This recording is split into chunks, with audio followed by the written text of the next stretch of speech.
She was declared dead until a police dog refused to leave her coffin. The morning of the funeral was still too still. Windermere's skies hung low, gray with a kind of grief that couldn't be prayed away. Aria Bennett, 6 years old, lay in a casket. No father should ever have to close. But something was wrong. Orion, a retired German Shepherd K9, bolted past the crowd. He didn't bark, not at first. He just ran toward the white casket at the center of the chapel.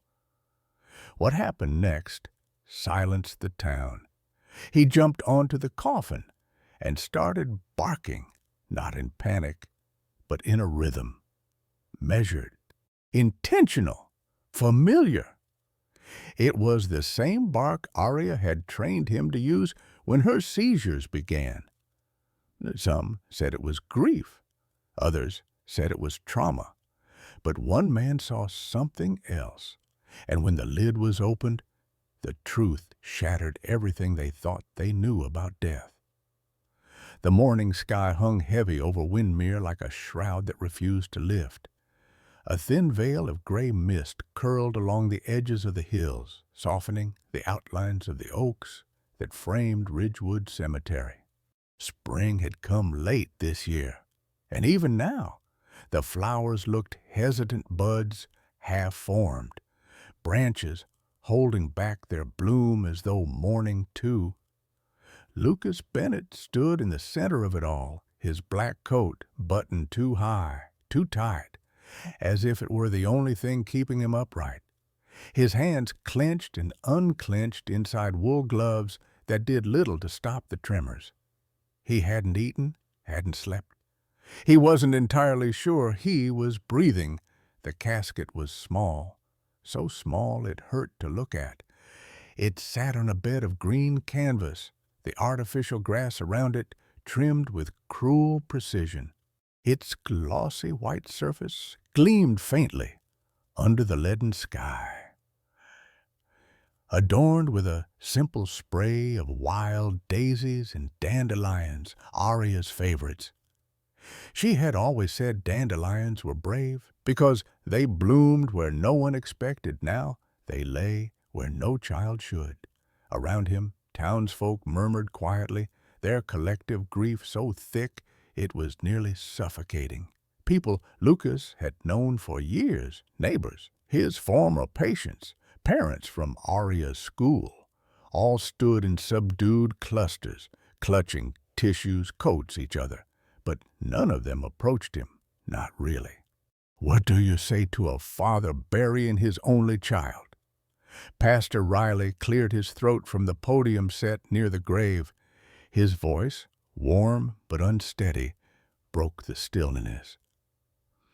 We gather today with hearts too full for words to say goodbye to Aria Grace Bennett, daughter, student, friend, and light of this town.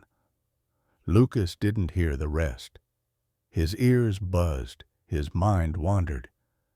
3 nights ago, he'd sat at Aria's bedside, reading her good-night moon for what would be the last time. She hadn't responded, not to his voice, not to the rhythm of the story she once knew by heart. Only the machine spoke then numbers on monitors, cold and dispassionate. And then, silence. He remembered standing in the hospital hallway as Dr. Hawthorne delivered the verdict with clinical calm. There's no brain activity. She's gone. Gone. But how does a child like Aria go quietly? She was a storm in sneakers, 1,000 questions before breakfast, a laugh that filled a room. She had drawn hearts on every napkin, made best friends with spiders, and once told him that clouds were just the sky's way of giving hugs. How could she just stop? Riley's voice faded into the wind again, and Lucas caught snippets of phrases meant to comfort. God's plan. Everlasting peace till us a better place. He wanted none of them. His eyes fell on the casket again. His knees nearly buckled. The pain came not in waves, but as a crushing tide that left no space to breathe. He hadn't cried, not yet, not even when he chose the smallest coffin in the catalog, not when he signed the papers to have her body prepared, not even when he picked out the dress she would wear, the one with the stitched butterflies she loved so much. But now, standing here, as the first raindrop struck the white lid like a punctuation mark from heaven, something cracked inside him, a silent, private quake. His shoulders slumped forward. His daughter was beneath that lid, still, cold, lone, and there was no waking up from this. A hand touched his elbow lightly. Mrs. Haley Aria's second-grade teacher. She didn't speak, just squeezed and stepped back, her face red and puffy behind her glasses. The crowd began to stir as Pastor Riley signaled the final prayer. The pallbearers stood at the ready. The funeral director whispered something to one of the assistants, nodding toward the canopy above the casket. And then a sound. Not from the preacher, not from the trees, a bark, short, sharp, urgent, then again and again. Heads turned, murmurs rose. Lucas blinked, disoriented. For a second he thought it was in his head. But the sound grew louder, faster. A commotion stirred at the back of the crowd. Someone yelled, "Stop him!" Another voice shouted, "Where's the handler?" The sea of mourners parted instinctively, as if drawn back by some invisible force.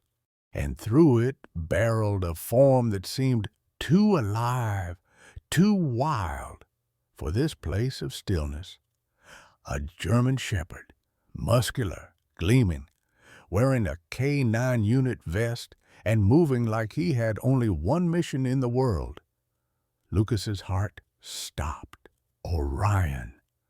The dog surged forward, dodging hands, ignoring shouted commands. He didn't bark wildly. This wasn't panic or chaos. This was precision, intention, and he was heading straight for Aria's casket. The air fractured with a cry that didn't belong to grief. It was sharp, too deliberate to be random. Not the panicked yelp of a stray or the mournful whimper of a dog sensing loss. No, this was a pattern, a code.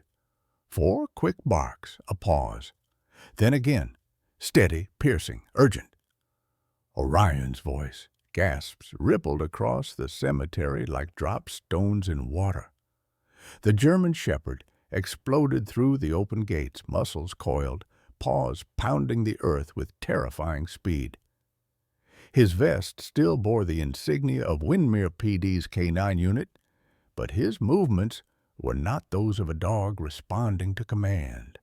They were the movements of an animal, answering something older, deeper, something no leash could hold back. "Grab him now," shouted a voice from the crowd. "He's going for the casket," cried another. 2 uniformed officers gave chase, their boots crunching over gravel. One held a retractable leash, the other raised his hands to calm the growing panic. But Orion didn't slow. He didn't look at them. His gaze was fixed, dead center, straight at Aria's casket. Lucas's breath caught. He couldn't move, couldn't speak. All he could do was stare as the dog closed the distance. Someone near the front reached out to intercept. Too late. With a burst of strength and grace that defied training, Orion leapt into the air, clearing the velvet ropes with ease, and landed atop the small white coffin with a thud that felt like it cracked through the sky. Then silence. Every mourner froze. Then bark, bark, bark, bark, pause, bark, bark, bark, bark. The same pattern again, rhythmic, calculated, not random barking. This was a trained alert signal, the one Lucas had seen Orion use in therapy sessions. The one Sophie, Arya's therapist, had once described as the canine version of hitting the red button. The seizure alert. Orion's body trembled, ears pinned forward, hackles raised, but not in aggression. This was focus, resolve. His tail remained still, his front paws clutched the edges of the casket lid, claws scraping faintly against lacquered wood. Lucas stumbled forward, heart slamming against his ribs. "Orion," he whispered. The dog didn't look at him. He barked again. "Get that animal down!" The funeral director barked, face turning crimson. "This is sacred ground." "No, wait," Lucas said, voice hoarse. But his protest was drowned out. One of the K-9 officers approached cautiously, leash unspooled, speaking in a soft command tone. "Orion off, now, heel." But the dog bared his teeth, not in threat, but in warning. He growled, low, deep, protective. Something in that sound made the officer freeze. "This isn't grief?" someone muttered behind Lucas. "He's working," said another. "I've seen dogs do this in nursing homes. They know before anyone else." Still, the director insisted, "This is completely inappropriate. Remove him immediately." But before anyone moved again, a voice from the back of the crowd cut through everything. "Hold up," the man said. People turned, heads craned. A tall figure emerged, weathered leather jacket, zipped tight, motorcycle helmet tucked under one arm, salt and pepper beard, dark eyes like burnt coal. He moved like a man used to watching everything, like a man who had stopped blood before it cooled. Cole Harrison. "I've seen that posture before," he said. "I was a combat medic. Dogs like him, when they do that, it's not a malfunction, it's a message." Lucas stared at him. "You think what?" Cole didn't answer right away. He stepped forward slowly, watching Orion with military clarity. "The dog's not mourning," he said quietly. "He's alerting." A stunned hush fell over the crowd. Lucas's lips parted. His legs moved of their own will, carrying him closer to the casket, to the shepherd standing atop it like a sentinel of a kingdom no one else could see. "Orion," he said again, softer this time. His voice broke. "What are you trying to tell me?" Orion let out one final bark louder than the rest, almost a shout, a sound not of sorrow, but of warning. Lucas's heart pounded. Something inside him broke open, something wild and dangerous and desperate. A father's instinct awakened. He turned toward the funeral director. "Open it," Lucas said. "What?" The man paled. "Mr. Bennett, I'm sorry, but we can't. State law forbids any—" "I said, open the damn coffin!" Lucas shouted, the tremble gone from his voice. The crowd erupted. People stepped back. Murmurs collided. A few wept openly. Some looked away. Cole stepped beside Lucas. "I'll help," he said quietly. "Steady." And Orion, still trembling, still alert, never moved an inch from the coffin lid. Cole Harrison hadn't planned to stop that morning.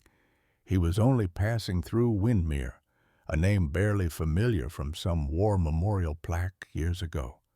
But when he'd seen the funeral procession winding through the narrow road police escort, white child-sized coffin, something made him slow the throttle on his bike. Something he couldn't name. Now he stood among strangers in a cemetery that smelled of damp grass, regret, and roses that had no business blooming yet. And before him, on a gleaming white casket, stood a dog he didn't recognize but understood instantly. Orion's stance was military. His bark was not grief. It was a diagnosis. "Get him off there!" Someone barked behind him again. Cole didn't move. His boots were rooted to the spot, eyes locked on the shepherd. He didn't just see a dog barking, he saw muscle tension, fixed stare, paw placement. He'd trained with medical alert dogs once years ago during his time in field hospitals. He'd watched one signal a cardiac arrest 90 seconds before the monitors did. He'd seen another alert on low blood sugar that saved a teenage soldier mid-deployment. But this was different. This was defiance, a refusal, a warning. "Sir, you need to step back," an officer said, hand hovering near his belt. Cole didn't even glance at him. "He's not barking to mourn," he said. "He's barking because there's something wrong." Lucas turned slowly, his face ghost white. "You're Cole Harrison. I served in Ramadi, and I know the difference between a cry and an alert." He nodded at Orion.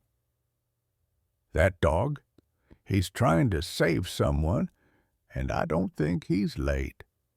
The officer hesitated. "You're saying the girl in there?"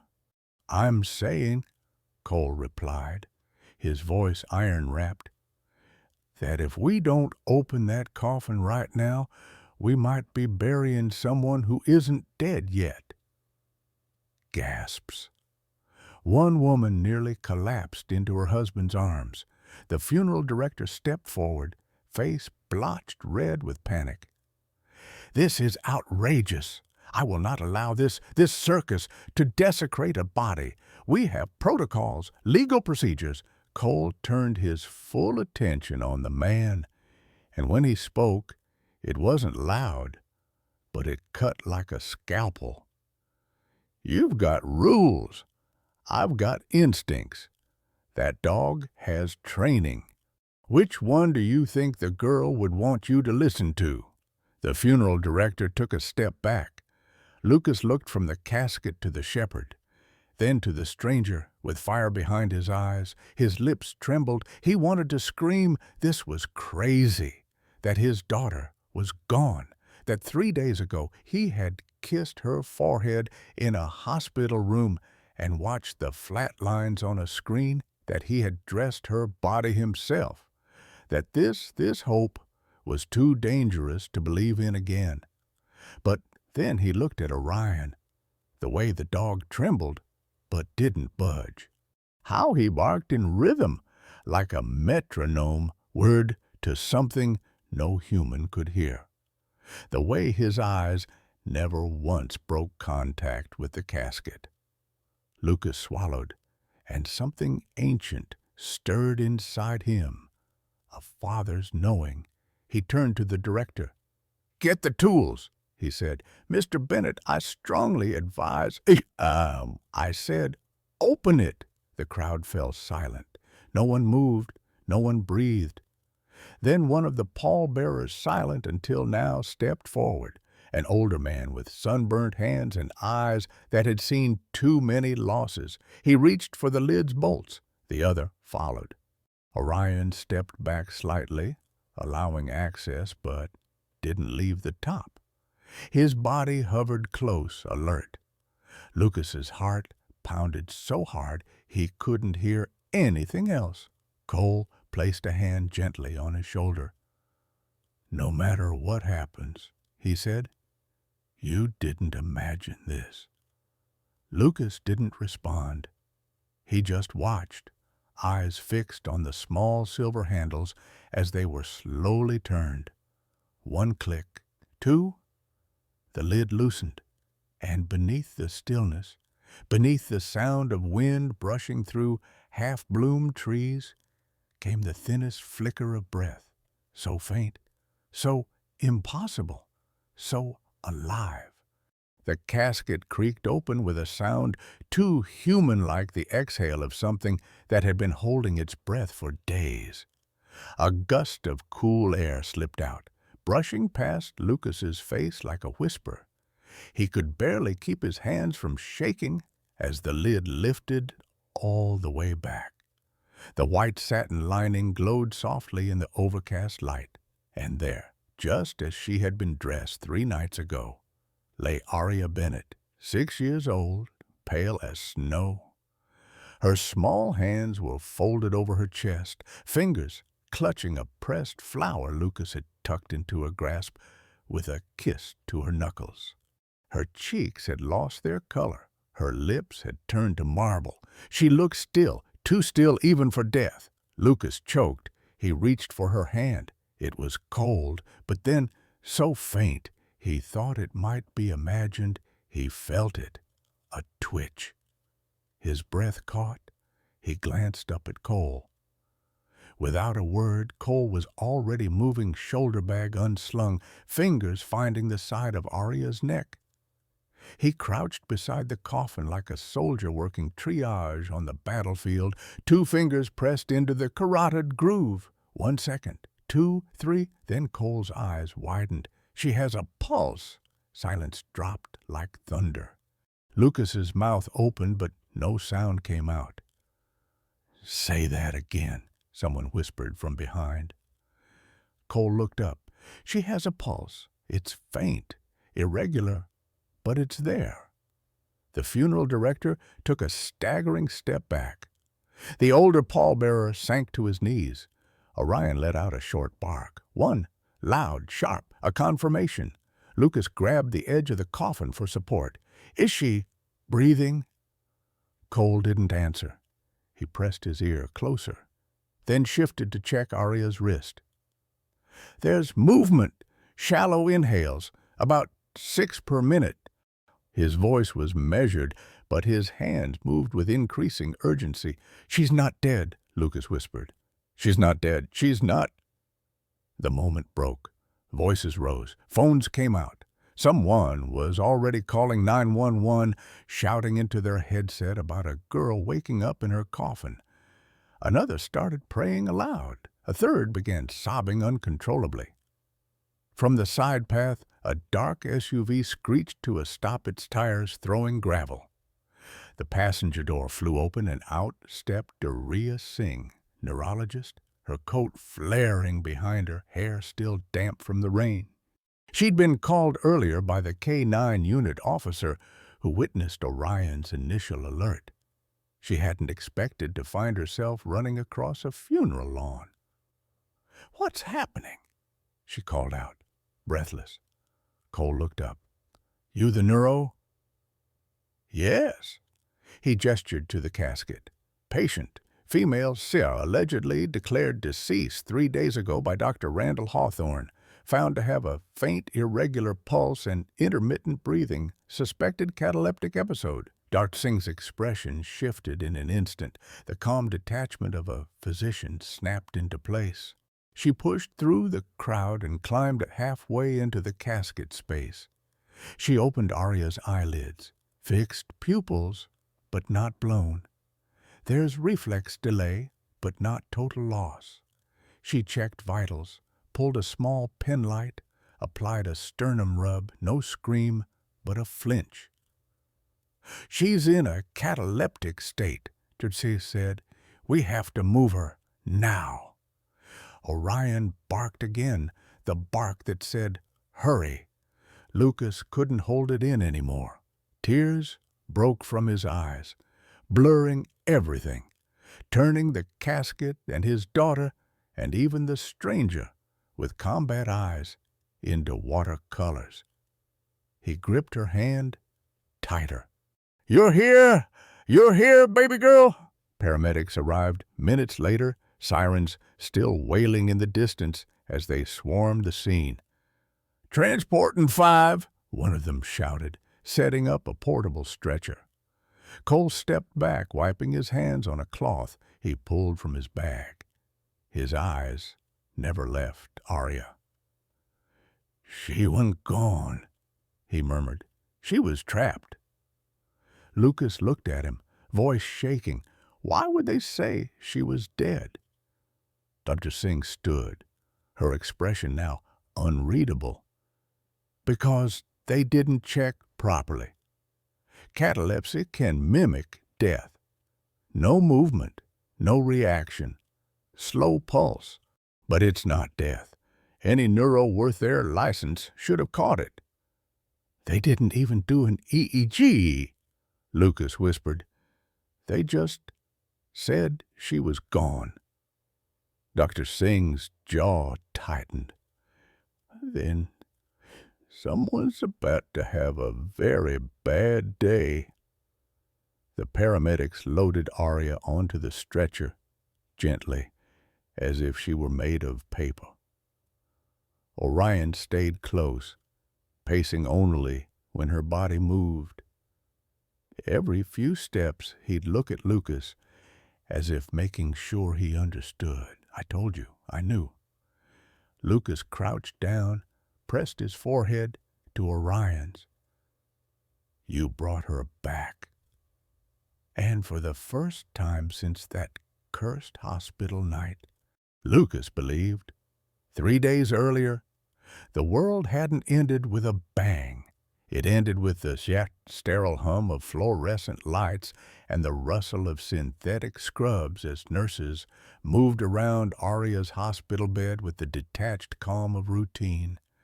Machines beeped in their usual cadence, IV bags hung still, and a small stuffed bear sat in the chair near the window, its one missing, staring at nothing.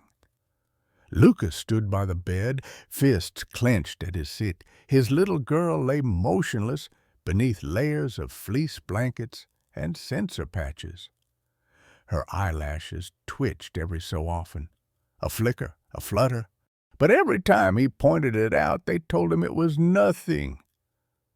She's gone, they said. It's just residual nerve activity. But Lucas wasn't convinced. She's warm, he said hoarsely, turning to Dr. Randall Hawthorne for the 3rd time that morning. She's warm. You said when someone dies, the body— Mr. Bennett, Hawthorne interrupted gently, his tone rehearsed, sterile. We've conducted the necessary tests. No brainstem response, no purposeful movement, no spontaneous breathing when removed from the ventilator. That's not enough, Lucas shot back, voice cracking. You haven't done an EEG, no imaging, no consult from neurology. Hawthorne gave the kind of sigh that didn't come from fatigue. It came from inconvenience. We don't always need EEGs for irreversible prognosis, he said. We're confident in the clinical picture. You're confident? Lucas's eyes blazed. My daughter's 6. She was chasing fireflies 2 nights ago. She held my hand yesterday morning. I understand this is difficult. No, you don't. His voice broke. You don't get to tell me she's dead when you haven't done everything. Hawthorne folded his arms. We don't make these decisions lightly.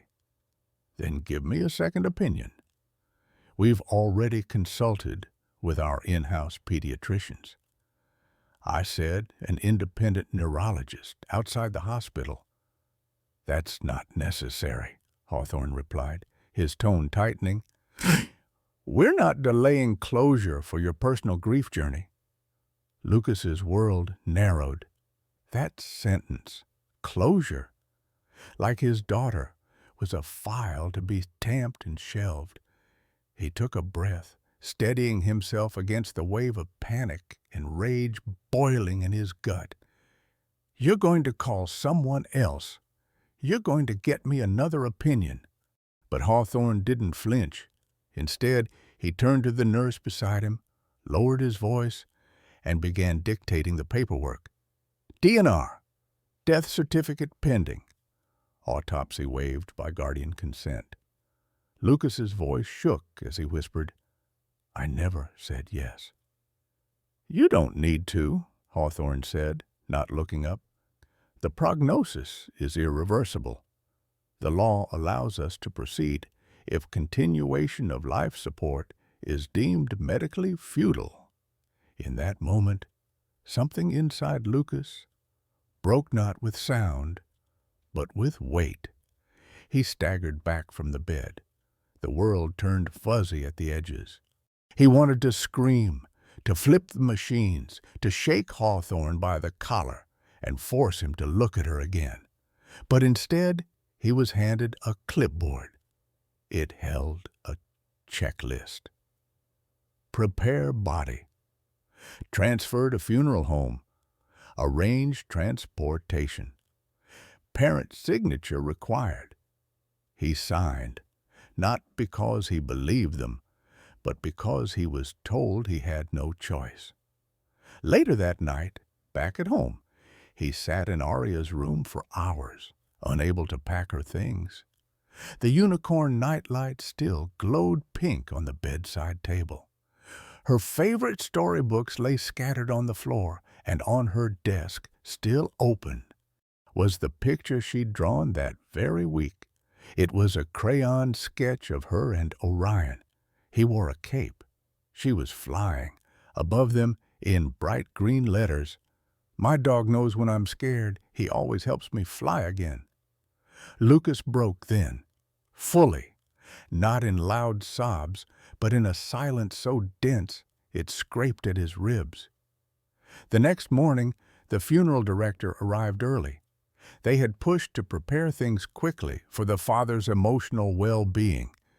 He nodded to it all: the flowers, the coffin, the press of hands on his shoulder, the whispered apologies from people who didn't know what else to say.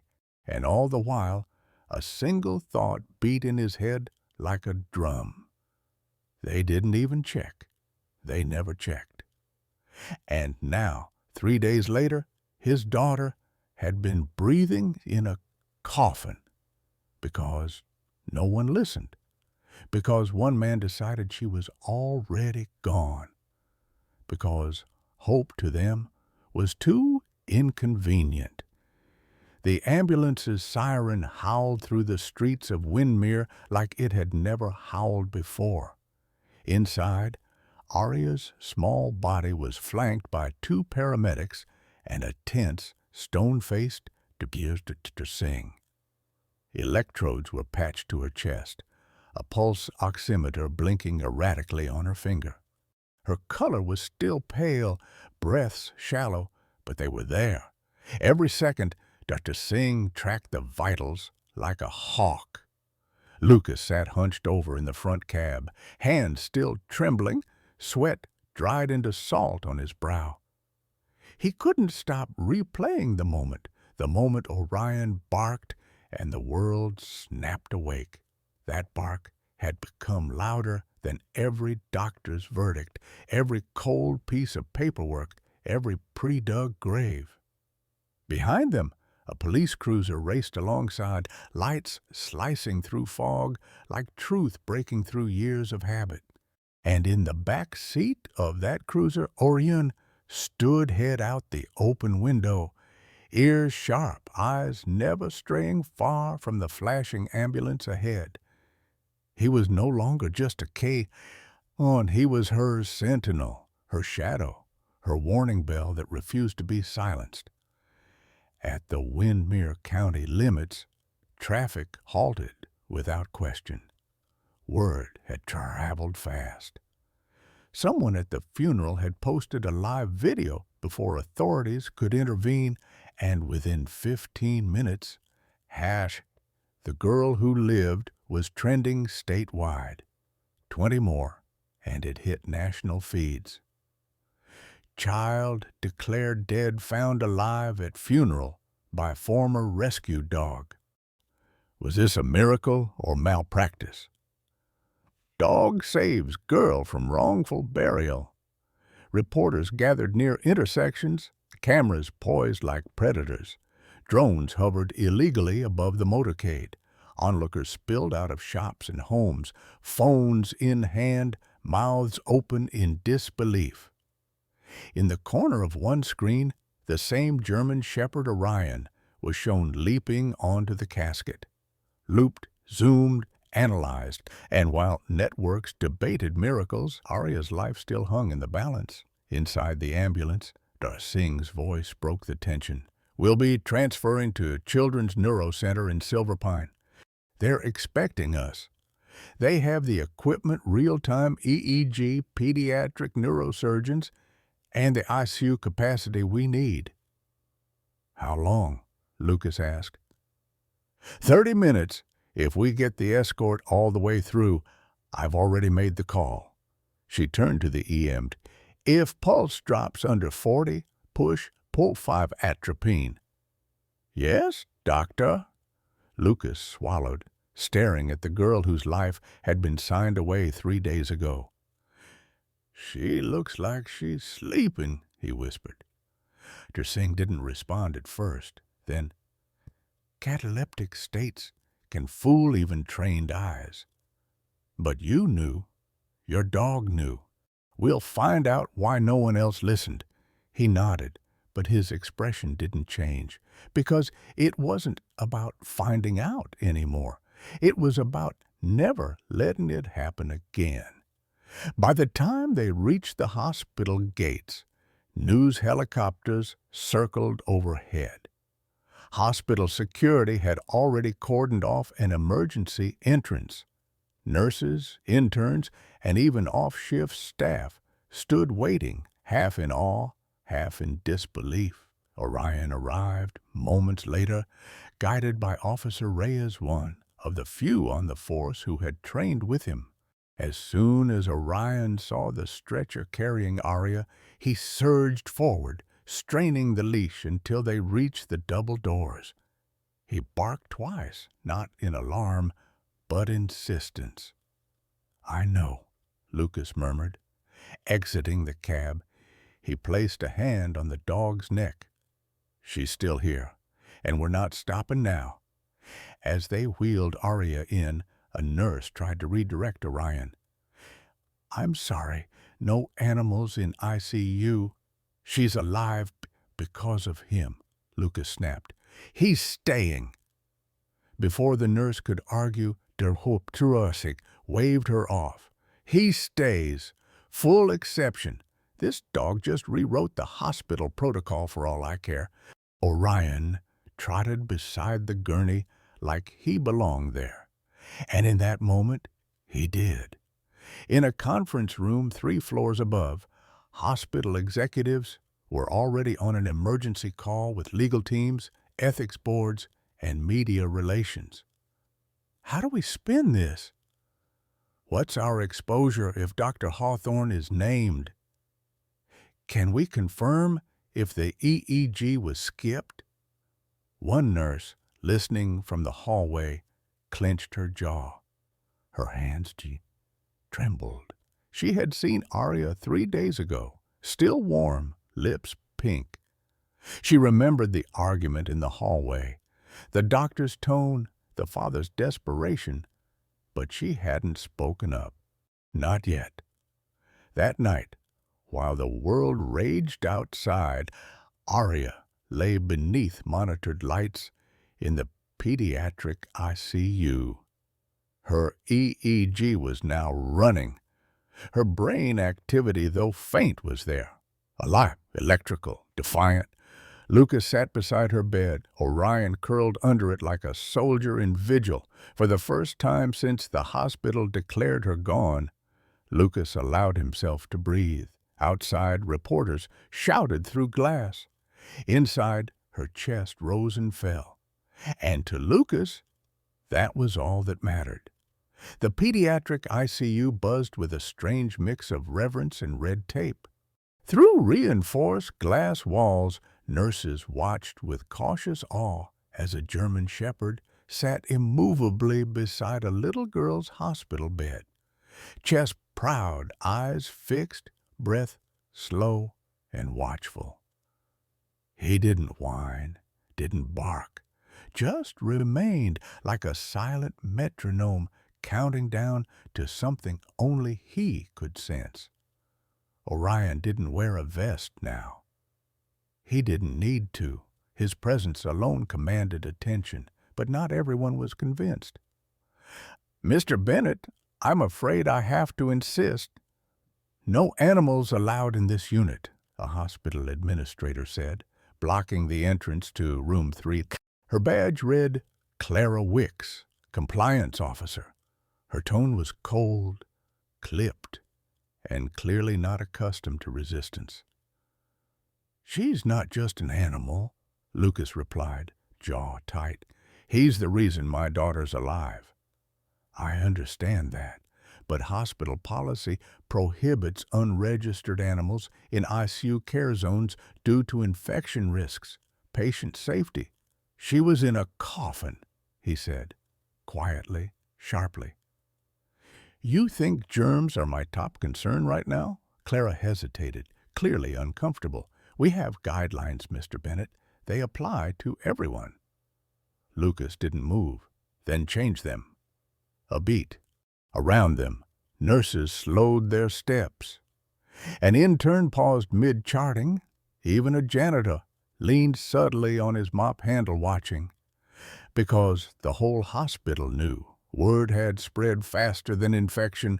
The dead girl who wasn't, the dog who wouldn't give up, and now the father who refused to be dismissed again. "Is there a problem?" a new voice interrupted. Lucas turned and saw a tall woman in a Navy lab coat approaching, stethoscope draped casually around her neck. She moved with purpose, posture like someone who'd carried dying children in her arms and still showed up the next morning. Dr. Miriam Montgomery, Chief of Pediatric Neurology. Clara straightened. "Dr. Montgomery, this is the patient from the Windmere incident. Her father insists on keeping the canine in the ICU despite our infection protocol." Dr. Montgomery glanced into room 3. Aria lay perfectly still under warm lights. Her chest rose and fell faintly beneath blankets, monitored by machines that beeped in careful cadence. And at her side, closer than any IV, more constant than any nurse, was Orion. Her eyes narrowed not in disapproval, but calculation. "Is that the same dog from the video?" she asked. "Yes," Lucas said. "The one who jumped on her casket.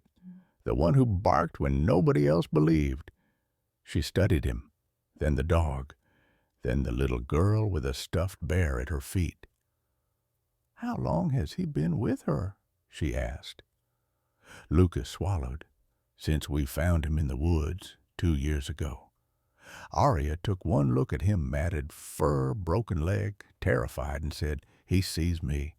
Ever since then, he's never left her side." "And today?" Montgomery asked quietly. "He barked because she was having a seizure inside that coffin," Lucas said, voice low but steady. "He warned us. Before any machine, before any doctor, he saved her." The hallway was still. Clara looked like she wanted to argue, but she sensed it. The moment had shifted. The facts were no longer just medical, they were human. Dr. Montgomery nodded. "Then he stays." Clara blinked. "Doctor, I'll sign the liability form myself," she said. "I'll brief the board. I'll clear him as a medical companion pending evaluation." She turned to Lucas. "But you'll need to follow protocol immunization records, daily check-ins, strict hygiene, and he doesn't leave the room unless escorted." Lucas nodded, relief flooding his chest. "Whatever you need." Montgomery looked at Orion again.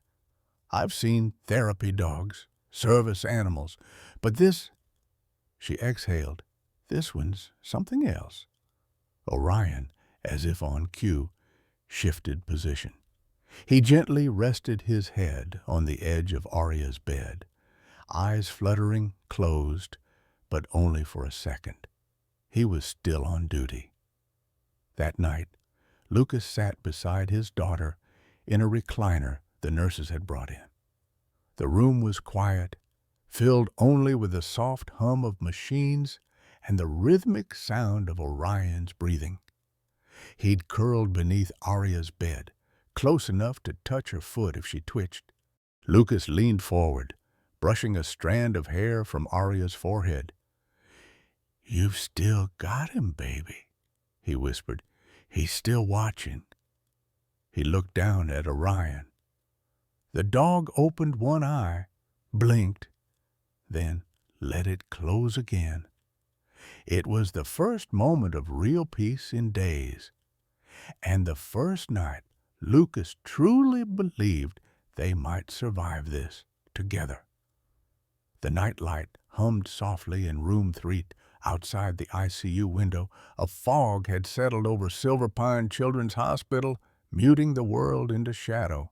Inside, only the beep of machines, the faint rustle of linens, and the quiet exhale of breath marked the slow passage of time. Lucas sat hunched in the recliner by Arya's bed, still dressed in the same clothes he'd worn at the funeral that wasn't. His eyes were red, but not from crying, just from not blinking. He couldn't. Not when his daughter's breath came in such fragile waves, not when his trust in medicine had cracked in half, not when the only certainty in the room had fur. Orion lay curled under Arya's bed, body half tucked beneath the frame, nose pressed against the thin plastic mattress. His ears twitched at every shift in air pressure, every flicker of monitor light. He hadn't moved in hours until now.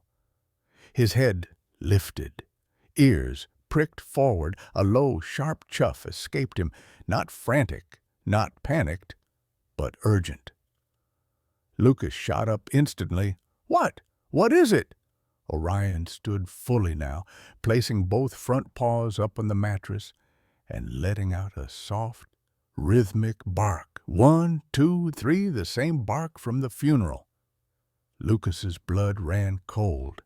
He turned to the monitor, but nothing had changed. Heart rate was holding, oxygen saturation stable. No red lights, no alarms. Yet Orion wouldn't stop. "Doctor!" Lucas shouted into the hallway, bolting to the door. Nurse Montgomery appeared seconds later, alerted by the commotion. "What's happening?" "It's Orion. He's barking again, like before." She frowned, eyes flicking to the machines. "Vitals look stable." "Look at him," Lucas snapped. "He's not guessing." As if to prove the point, Orion let out one final bark, then whined, nudging his nose hard against Arya's ribs. And then the monitor plunged. Oxygen dropped. A violent tremor rippled through Arya's chest. Her back arched, arms stiffened, hands curled into tight fists. The seizure hit. "Code yellow!" de Montgomery shouted. "Diazepam, now! Push it!" Nurses flooded the room. A crash cart was wheeled in. Lucas was pulled aside, but he couldn't stop staring. Orion had known again. Before the machines, before the tremors, before even Arya's own body fully responded, he had known. He barked when she was slipping, and this time it had saved her. Again. 30 minutes later, the seizure passed. Arya's vitals slowly stabilized under sedation. The lights dimmed again. The adrenaline faded, but not for Lucas. He stood by the bed, one hand on the rail, the other resting on Orion's shoulder. "She didn't even twitch before it hit," he whispered. "But you felt it coming." Orion didn't respond, just sat silently, eyes on the heart monitor. Dr. Montgomery returned, clipboard in hand, brows furrowed in thought.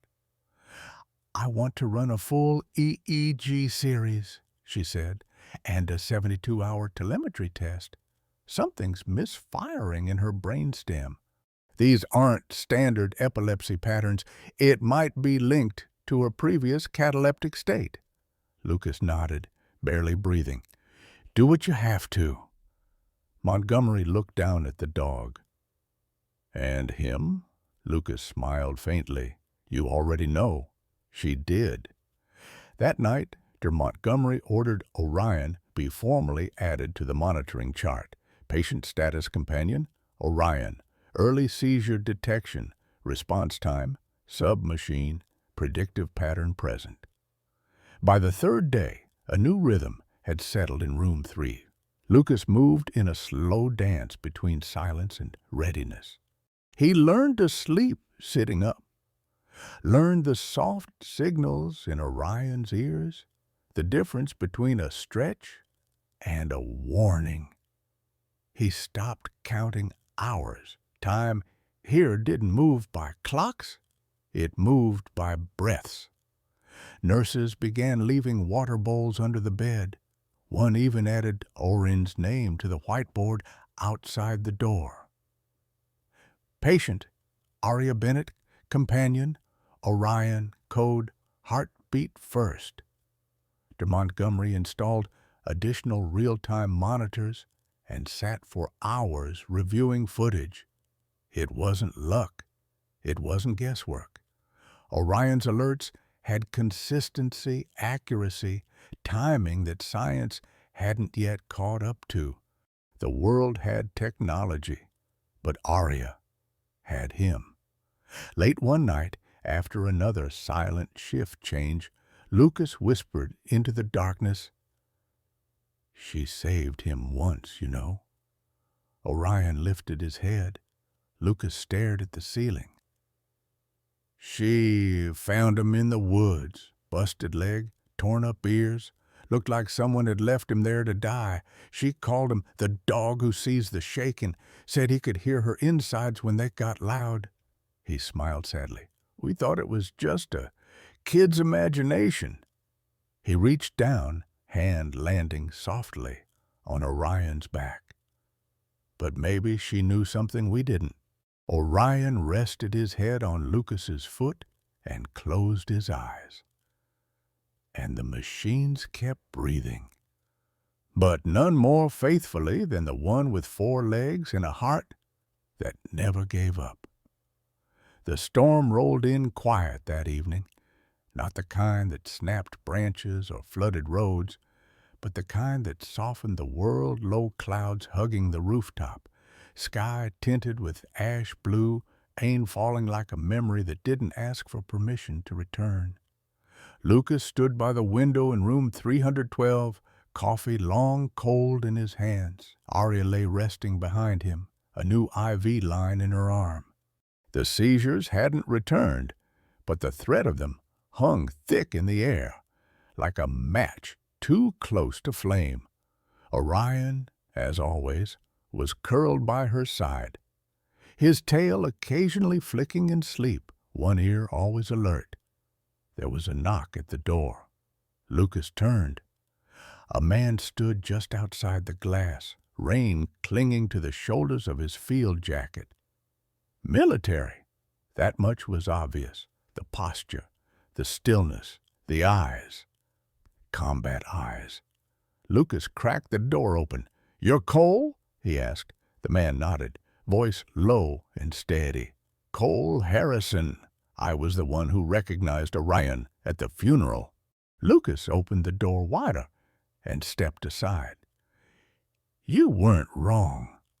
Cole entered with the kind of quiet presence that filled a room without asking for space. His gaze fell on Aria, then Orion, and something in his shoulders softened. "She's the one who found him, isn't she?" Cole said. Lucas nodded, pulling a chair near the window. "Yeah, 2 winters ago, hiking trail up by Granger's Bend." "I know the place," Cole murmured. Lucas leaned forward, elbows on knees. "He was half dead, broken hind leg, ribs showing, looked like he hadn't eaten in weeks. I wanted to call animal control, thought they'd know what to do." Cole didn't interrupt. "But Aria," Lucas's voice caught, a strange smile finding its way onto his lips. "She was 6, going on 60. Walked right up to that terrified dog and said, 'He sees me, see.' I thought she meant the way he looked at her." He looked toward the bed, toward that fragile chest rising and falling. But now I think she meant something deeper. Cole's eyes didn't leave Orion. She wasn't wrong. Lucas frowned. You know something I don't? Cole reached into his pocket, pulling out a folded photograph, creased, stained. He handed it to Lucas. It showed Orion, thinner, younger, but unmistakably him. Beside him was a soldier Cole, kneeling in desert fatigues, one hand resting on the dog's scruff. In the background, tents, dust, and war. He was military? Lucas asked, stunned. Special rescue unit in Kandahar, bomb sniffing. But he wasn't just detection. He could feel shifts before sensors did. There was talk about some dogs being able to pick up micro movements, heart rhythms, adrenal responses.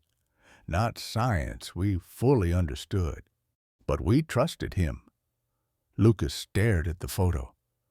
What happened? Cole's jaw flexed. He saved my unit. Twice. Third time, there was an ambush. He took a hit, shielding a medic. We thought he didn't make it. Report said he crawled off. Never found him. Somehow, he made it stateside. Lucas shook his head slowly. And ended up half dead in the woods near my daughter. Maybe not by accident, Cole said quietly. Sometimes they find their way back to the ones who still need saving. The rain pressed harder against the window. Lucas reached for the drawer beside the bed and pulled out a small leather notebook, Arya's sketchbook. He flipped through crude stick figures, sunflowers, uneven hearts, until he found the page, a girl and a dog. She'd written beneath it, the friend who sees me even when I shake. Lucas handed it to Cole. That's what she called him. Before we even knew what seizures were, she felt something no doctor caught. Cole stared at the drawing, then at the girl, still breathing so in the bed, and finally at the dog, her sentinel, who had walked through desert sand, through pain, through abandonment, only to end up at the side of a little girl who would later lie in a coffin, not dead, just unseen, until he barked. That night, Cole left without fanfare. Lucas sat at Arya's side again, sketchbook in his lap, Orion asleep with his chin on the girl's hand. And for the first time in days, Lucas didn't feel haunted by what had nearly happened. He felt chosen, like maybe broken things didn't always stay broken. Sometimes they found each other and healed together. Dr. Amira Singh flipped through the digital chart with increasing disbelief. Her fingers tapping the tablet, faster now, each swipe cutting deeper. She wasn't looking for a miracle. She was looking for a mistake, and she found one, then another and another. Where is the full EEG series? She murmured. Nurse Elliot, standing beside her in the diagnostics lounge, hesitated. According to the chart, it was deemed non-essential. Singh's eyes snapped up. Deemed non-essential for a child in a cataleptic state with a seizure history? Elliot nodded grimly. Signed off by Dr. Hawthorne. He entered the discharge determination manually. No consult, no peer review. Singh scrolled again. Pupillary response, only one note. No charted trend, no repeated tests. She turned the screen so Elliot could see. You're telling me they called her irreversible based on this? Elliot's silence was answer enough. Down the hallway, Lucas Bennett paced. Orion was curled beneath a bench just outside Arya's room. Every time Lucas passed, the dog's eyes followed him like a quiet anchor. Lucas's fists were clenched, The edges of a printed discharge form crumpled in his hand. The form that, 3 days ago, told him his daughter was beyond revival. The form that bore the name of one man, Dr. Gerald Hawthorne. Lucas turned sharply as Dr. Singh approached, eyes burning with a restrained fire. "Tell me," he said. "Please, don't soften it." Singh handed him the tablet. There were serious omissions, she said. No confirmatory EEG, no repeated reflex tests, no peer consultations. It appears the decision to declare Arya irreversible was made under assumptions, not data. Lucas's breath caught. He just gave up. "I can't speak to his intentions," she replied. "But what I see is negligence." "Call it what it is," Lucas said coldly. "It was a death sentence." An hour later, in a closed-door meeting room on the 4th floor, Dr. Hawthorne walked in, polished, composed, and already on the defensive. Lucas sat across the table with Dr. Singh beside him. A legal observer from the hospital board sat quietly in the corner, taking notes. "I understand you've raised concerns," Hawthorne said as he took his seat. Dr. Singh didn't waste time. She pulled up the display. "You marked Arya Bennett as non-viable without a complete diagnostic series. No EEG, no ocular test confirmations, no neurologist referral." "I made a judgment call based on 23 years of—" "You made a call," Singh interrupted, "but not a medical one. You skipped protocol." Hawthorne's jaw clenched. "The child was exhibiting all clinical signs of brainstem failure, no verbal response, fixed pupils, refractory hypotonia. We had limited time and family consent." Lucas stood suddenly. His voice didn't rise, but the room felt it. "You didn't have my consent. You had my grief. You looked me in the eyes and told me to start preparing funeral arrangements." Hawthorne straightened. "We were under pressure. There was insurance, facility bed limits, and your daughter's condition had—" "My daughter was alive," Lucas growled, "and the only one who saw it was a dog you wouldn't have let in the lobby." The silence that followed was suffocating. Hawthorne looked down. "I followed what I believed was the best course."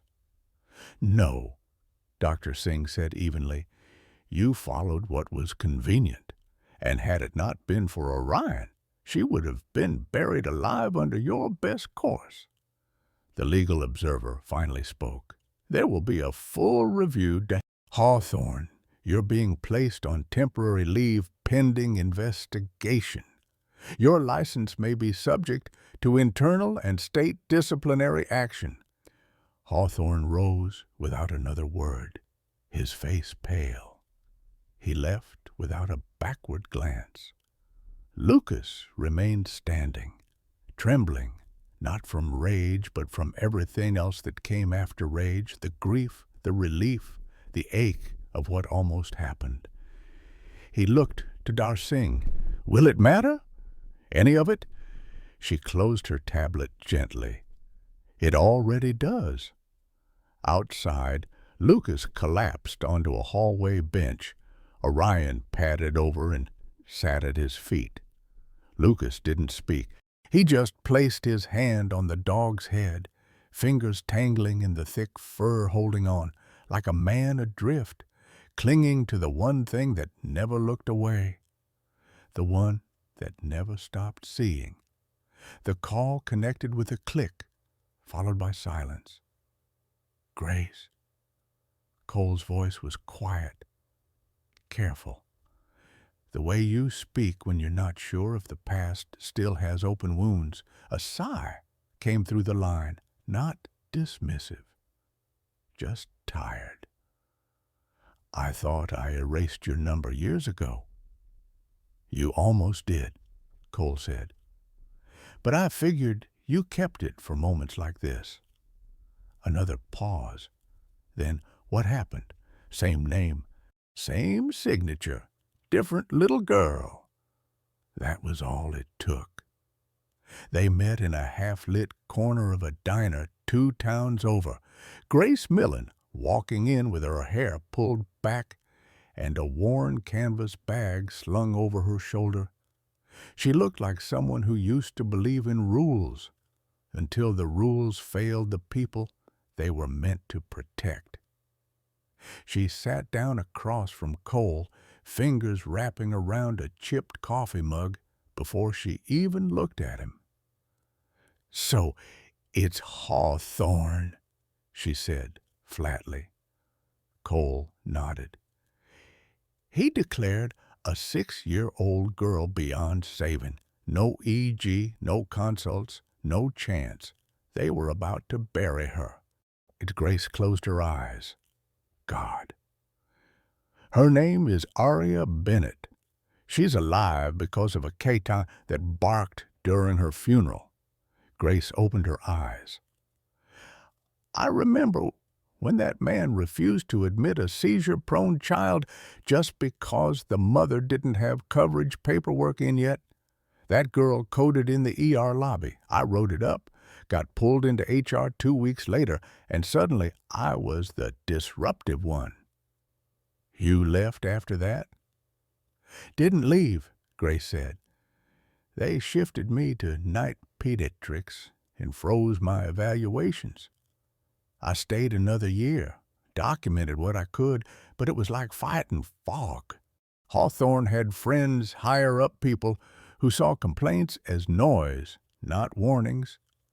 Cole reached into his jacket and slid a folder across the table. "I'm not asking you to blow the roof off. Just light a match. Help me connect the dots." She looked at the folder, but didn't touch it.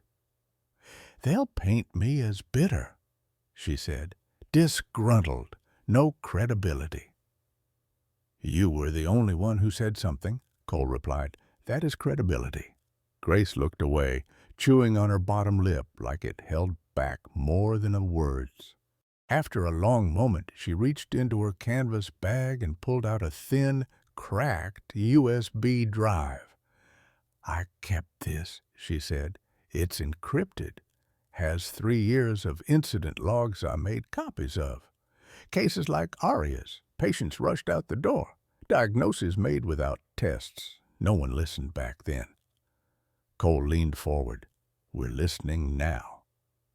She placed the USB beside the folder. "You think it'll matter?" He didn't hesitate. "It already does."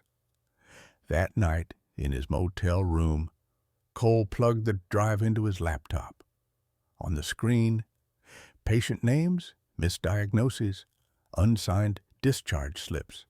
The kind of trail only a careful hand and a guilty system could produce.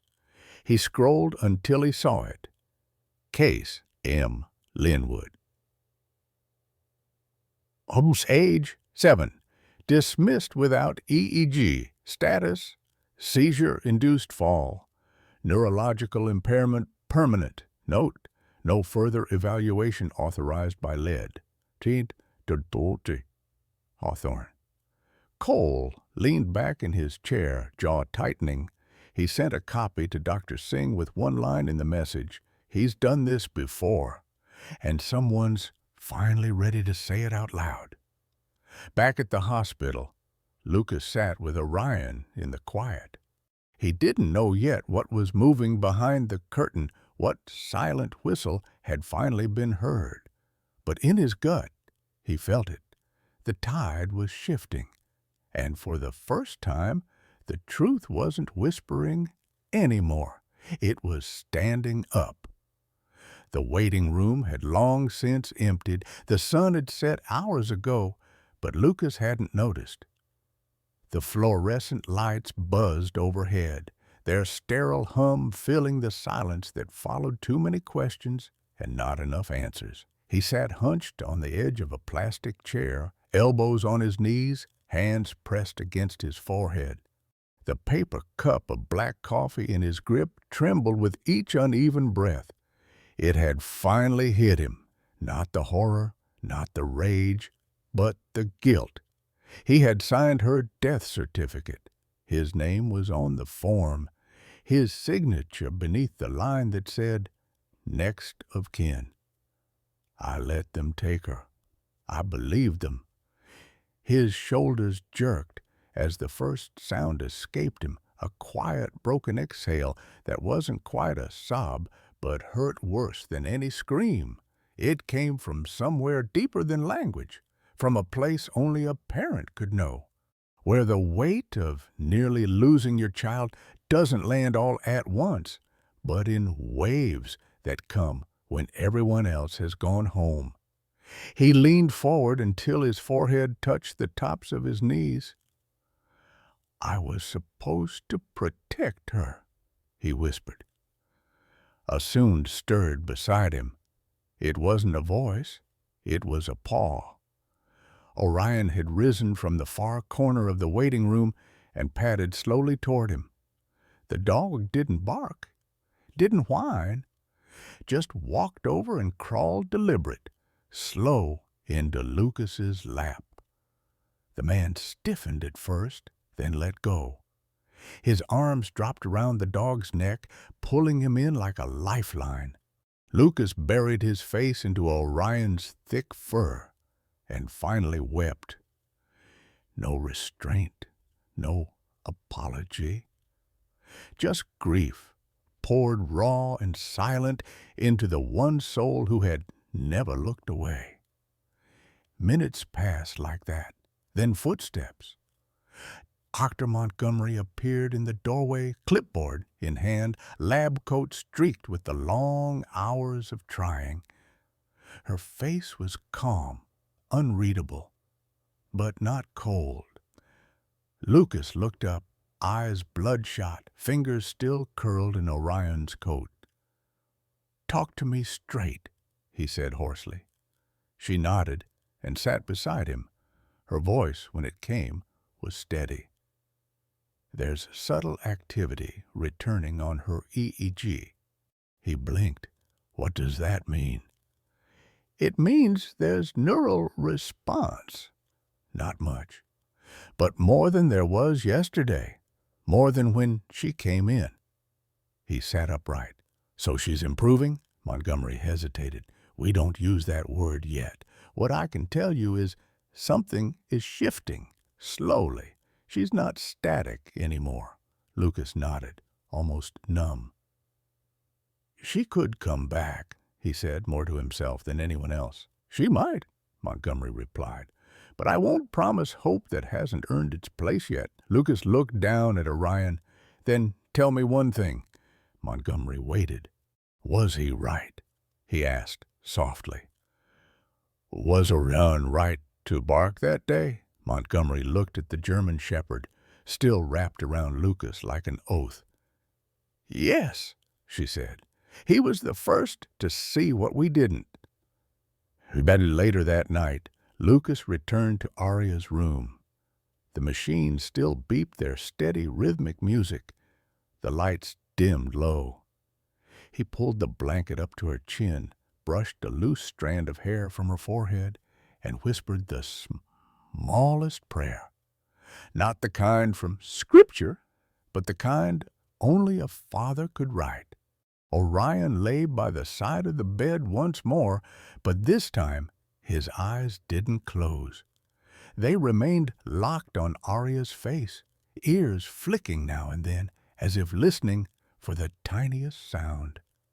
Lucas lowered into the recliner beside them both, his body spent but heart no longer collapsed. For the first time since the funeral that never was, he let his head rest back and closed his eyes. Outside, the rain had stopped, and somewhere deep within the tangle of wires and pulses, something unseen stirred. Not a miracle, not yet, but maybe, just maybe, a reason to stay. It began with a twitch. Not the kind nurses chart without thought. not the spasms that come and go without meaning. This was different. It was the smallest, most stubborn act of defiance. A flicker. Lucas had been sitting in silence, his head resting against the side of Aria's hospital bed, one hand wrapped loosely around hers. The rhythm of the machines was his only company. Their measured hum had become a cruel lullaby, reminding him every second of what he might lose. He didn't see it at first, but Orion did. The German shepherd jerked his head up from the foot of the bed, ears on high alert. He stood, pacing once in a tight circle, then nudged Lucas with his nose firm, urgent. Lucas stirred groggily. "What is it, boy?" And then he saw it. Aria's fingers, still curled, still pale, but one of them was moving, not randomly, deliberately, toward him. His breath caught. He froze. "Aria?" She didn't open her eyes, but the hand moved again. This time, her index finger traced the edge of his knuckle. Orion let out a low whine, tail thumping once against the bedpost, as if to say, "You see it too." Lucas bolted upright, heart hammering. He pressed the call button with a shaking thumb. Nurses rushed in, followed by Dr. Montgomery, who was mid-sip from a styrofoam cup when she entered. Her eyes locked onto Aria's hand. "Document this," she ordered instantly. "Voluntary motor movement detected. Time-stamp it." She leaned in and gently took Aria's wrist. Then something impossible happened. Aria's lips moved, not wide, not clear, not loud, but Lucas saw it. He saw the shape form, one word, one name. Orion. The whisper never reached sound, but it didn't have to, because the dog had already climbed up, front paws on the edge of the mattress, nose pressing softly against her cheek. Her mouth trembled again, and her hand curled toward him. Lucas staggered back a step, tears brimming so fast they blurred the room. Oh, my God. He covered his mouth, trying to catch a breath that wouldn't come. The grief he had buried like a body cracked open inside him. Tears rolled down his cheeks. Unapologetic, unrelenting. He hadn't cried like this since the day he buried her mother. And even then, not like this. Montgomery's voice came through, steady but electric. This is unprecedented." She looked at the nurse. "Call neurology. Update the board. This changes everything." One of the nurses began filming at first to document, but instinctively she switched her phone from chart mode to camera. By the time the footage hit a private social group for medical professionals, it had already been shared 27 times. Within an hour, it hit Twitter, then TikTok, then national media. Declared dead, awakened by a dog's bark, the girl who lived. Lucas didn't notice the camera. He didn't care about viral. He was still crouched by the bed, hands holding Aria's now, his forehead pressed gently to hers. "I'm here, baby," he whispered. "Daddy's right here." And this time, when her lips moved again, there was a faint sound, barely audible, barely real. Duh. It shattered him. It rebuilt him.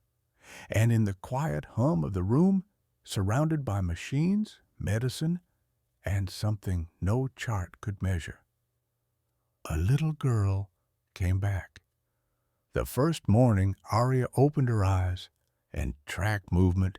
The nurses called it a milestone. Lucas called it a miracle. But miracles, as he was beginning to understand, didn't come polished or complete. They came in fragments. Arya's eyes, once bright, with the mischievous twinkle of a child, always one thought ahead, now blinked slowly, as though relearning how light worked. Her lips parted, but words came out wrong, vowels slurred, consonants forgotten. Her right hand trembled when she tried to lift her spoon. She grew frustrated fast. The second time she dropped her cup of water, she turned her face toward the window and refused to speak the rest of the day. Lucas watched it all with a mix of awe and ache. The daughter who'd been declared gone was here, but different, and no one could promise how much of her would come back. He asked Der Montgomery, once quietly, alone, long after rounds, "Will she be okay?" The neurologist didn't flinch. "She's awake. She's aware. That's more than science expected. But there are pathways in the brain that might never recover." Lucas had nodded, but the words clung to him like damp air. Might never recover. In the rehab wing, a therapist named Danielle gently guided Arya through basic movements: reach, grip, lift. The girl tried. She always tried.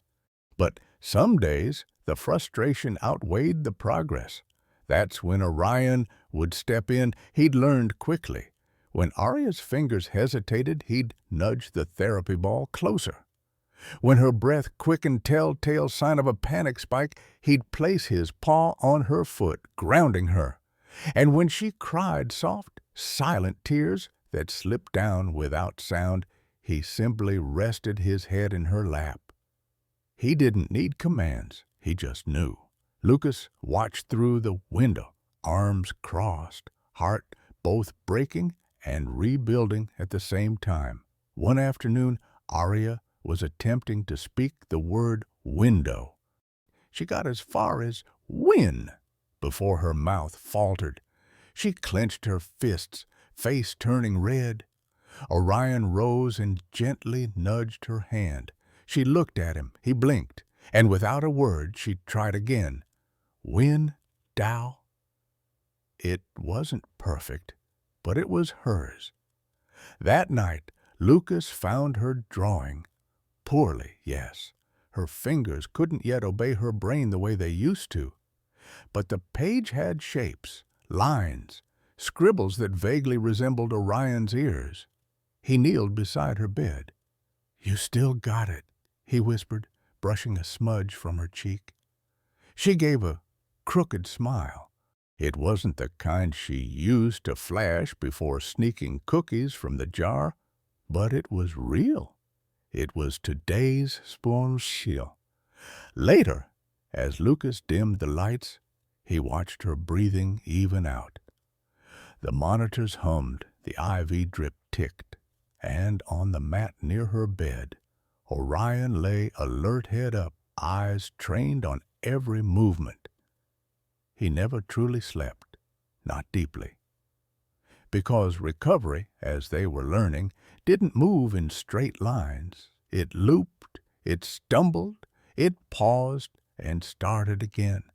But in that winding path, something else had emerged, a quiet rhythm, a new kind of bond, not just of survival, but of belonging. Arya had come back into the world. Not all at once, not the same, but she was here. And Orion? He was still watching, still guarding, still listening for the faintest change in breath, because to him it didn't matter how slow the steps were, it only mattered that she was walking again. They came in quietly. Two men in suits, one woman with a stiff leather briefcase and a thin smile that didn't quite reach her eyes. Their steps echoed too loud against the polished hospital floor, as if guilt had weight, even in shoes. Lucas recognized the look before they spoke. Not pity, not concern, just containment. "We'd like to speak in private," one of them said. Dr. Montgomery nodded and stepped out. Lucas stayed seated, arms crossed, Orion lying at his feet like a silent warning. The lead attorney cleared his throat. Mr. Bennett, first, on behalf of Windmere Medical and the State Board, we offer our deepest apologies for what your family has endured. Lucas said nothing. The lawyer opened a folder. We acknowledge there were gaps in your daughter's diagnosis and documentation. We've conducted an internal review. She was declared dead, Lucas cut in, voice low, steady. Without an EEG, without a second opinion, without time. The woman in the back shifted uncomfortably. The second lawyer tried to redirect. We understand your frustration, which is why we're prepared to offer a settlement, an amount reflective of the oversight, to help with long-term care costs and to bring closure. He slid a paper across the table. A number was circled. Lucas looked at it once. Then again, it was more than he'd ever earned in his life. He didn't touch it. You think money closes this? He asked. Mr. Bennett, I held a funeral for a child who was still alive. Silence. I watched my daughter seize while machines stayed silent. I begged for answers. I got condolences instead. And that dog, he pointed to Orion, still as a statue, was the only one who listened. The lead lawyer tried again. There's a non-disclosure clause, standard procedure. This would prevent future litigation and media involvement. Lucas gave a small, humorless laugh. I don't want to sue you. They blinked. I want to change you. The woman finally spoke. What are you asking for? Lucas leaned forward, palms flat on the table. Mandatory EEG before declaring neurological death. Parental override rights for second opinions, and a policy statewide that allows certified medical alert animals to remain at bedside for patients with seizure history. That's a tall order, no taller than burying your child alive.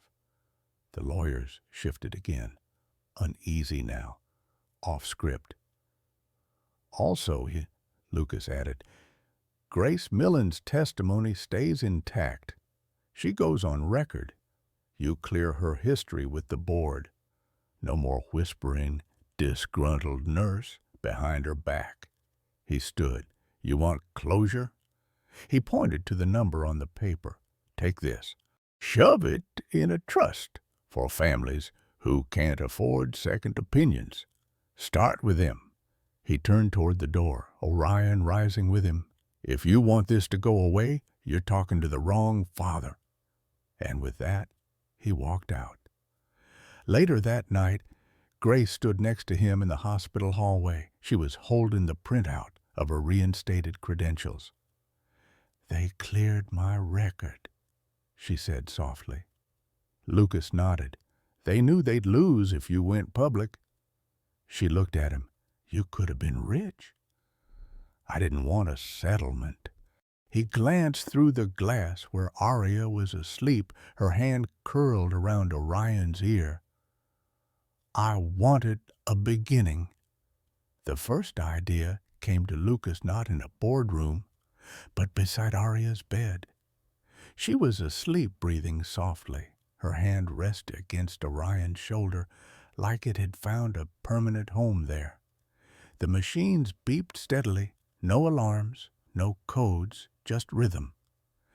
Lucas watched them from the recliner, a notebook on his lap.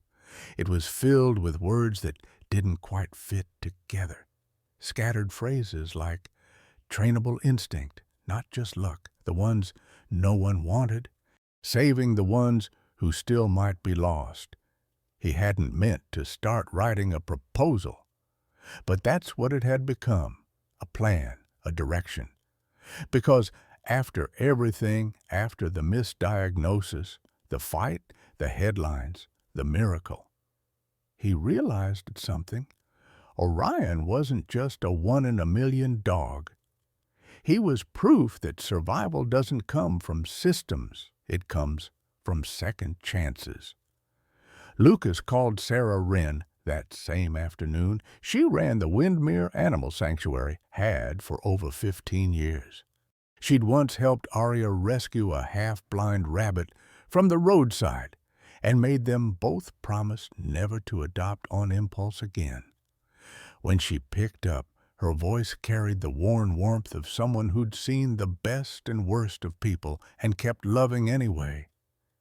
"You sound different, Lucas." "I am," he said. He explained the vision dogs like Orion, overlooked or abandoned, retrained as medical alert companions, not just for seizures, but for trauma, panic attacks, even diabetic episodes. "Most people wouldn't believe a mutt off the street could do that," Sarah said carefully. Lucas glanced down at Orion, still watching over Arya with those ever-patient eyes. "Then let's prove it." 3 days later, Sarah met him at the hospital with the blueprints under one arm and a battered manila folder under the other. 10 acres, she said. Unused, behind the rehab center. It's been sitting there since the county closed the juvenile camp. Lucas looked at the folder. Inside were zoning maps, contacts, handwritten notes. She had already started before he'd even asked. "I've been waiting for something worth the fight," she said simply, "and this is it." They called it the Pulse of Hope Foundation, a name Arya herself mumbled one day during therapy when asked what Orion gave her.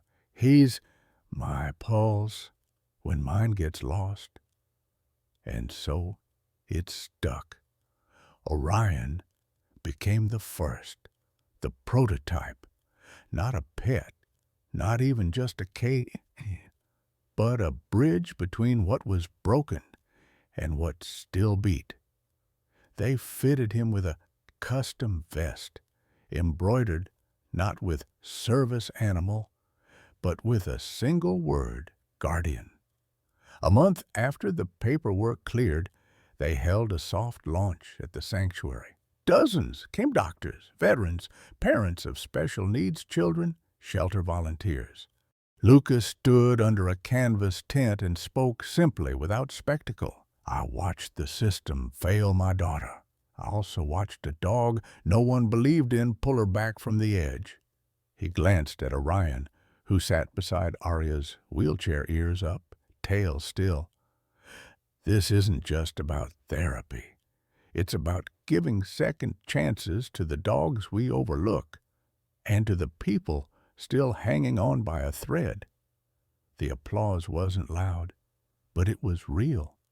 The kind that starts small, then ripples, like a heartbeat returning after silence. The courtroom wasn't made for stories like theirs. It was all polished wood, stiff collars, and time limits, an architecture of bureaucracy, not emotion. But as Lucas stepped up to the microphone, he didn't see politicians or policy analysts. He saw them parents with quiet tremors in their hands, veterans in faded uniforms, nurses leaning forward with guarded hope. He cleared his throat. The mic picked up the catch in it. "My name is Lucas Bennett. My daughter was declared dead. She wasn't." No preamble, no pleasantries, just the wound. He inhaled slowly, grounding himself with a glance to the front row where Grace Millen sat, clutching a manila folder, and Orion rested beside Arya's wheelchair, head on her foot like always. Lucas continued. "I trusted a hospital to do everything they could. They didn't. I trusted a system to allow second opinions. It didn't. And the only living being who got it right was a dog no one wanted. The footage had already made its way to the committee members. Some had watched it that morning over coffee, unsure what to expect. A German shepherd leaping onto a child's casket, barking, rhythmic, measured, not grief, warning, and then chaos. Then miracle. Grace stood next. She held up documents, faded, dated, time-stamped reports she'd once buried out of fear. One showed a 6-year-old misdiagnosed, another, a seizure patient discharged without neurological review. Patterns. "I was told to stay quiet," she said. "Now I'm asking you not to." She stepped aside. The room was quiet. Then a hand, raised from a board member who rarely spoke. "I have a grandson. He has epilepsy." His voice cracked slightly. "What happened to your family should never happen again." By the end of the hearing, the room had changed. Not legally, not yet, but emotionally. One by one, members began scribbling notes, whispering to aides. Proposals for new policy drafts circulated before the session even adjourned. A motion was introduced, mandatory EDE, confirmation before death declarations in pediatric cases, parental override clause for neurological referrals, pilot partnership with service animal programs trained in medical alerts, specifically sourced from rescues. Outside the hearing room, reporters swarmed. Lucas didn't speak to them. He just knelt beside Aria and whispered, "We did it, baby." Orion let out a soft, almost human sigh. Grace approached. "They're going to vote next quarter," she said. Lucas nodded. "That's more time than they gave my daughter." She smiled, sad but solid. "You just rewrote the protocol, Lucas." He didn't reply right away, just looked at the girl in the chair beside him, the one who shouldn't be here, and the dog beside her, the one who made sure she was. And for the first time since it all began, he let himself believe that maybe, just maybe, a system could learn to listen. The knock came just after sunset, 3 soft taps, like someone unsure they deserved to be on the other side of the door. Lucas opened it with caution, expecting maybe another reporter or one of the volunteers from the foundation. Instead, he saw Jake, rough edges still intact, a scar over one eyebrow, posture too straight, like his spine never learned civilian life. But his eyes, green-gray and storm-worn, held something else now. Regret, hope, both. Lucas didn't speak, neither did Jake, until he did. "I heard about Aria." Lucas stepped aside wordlessly.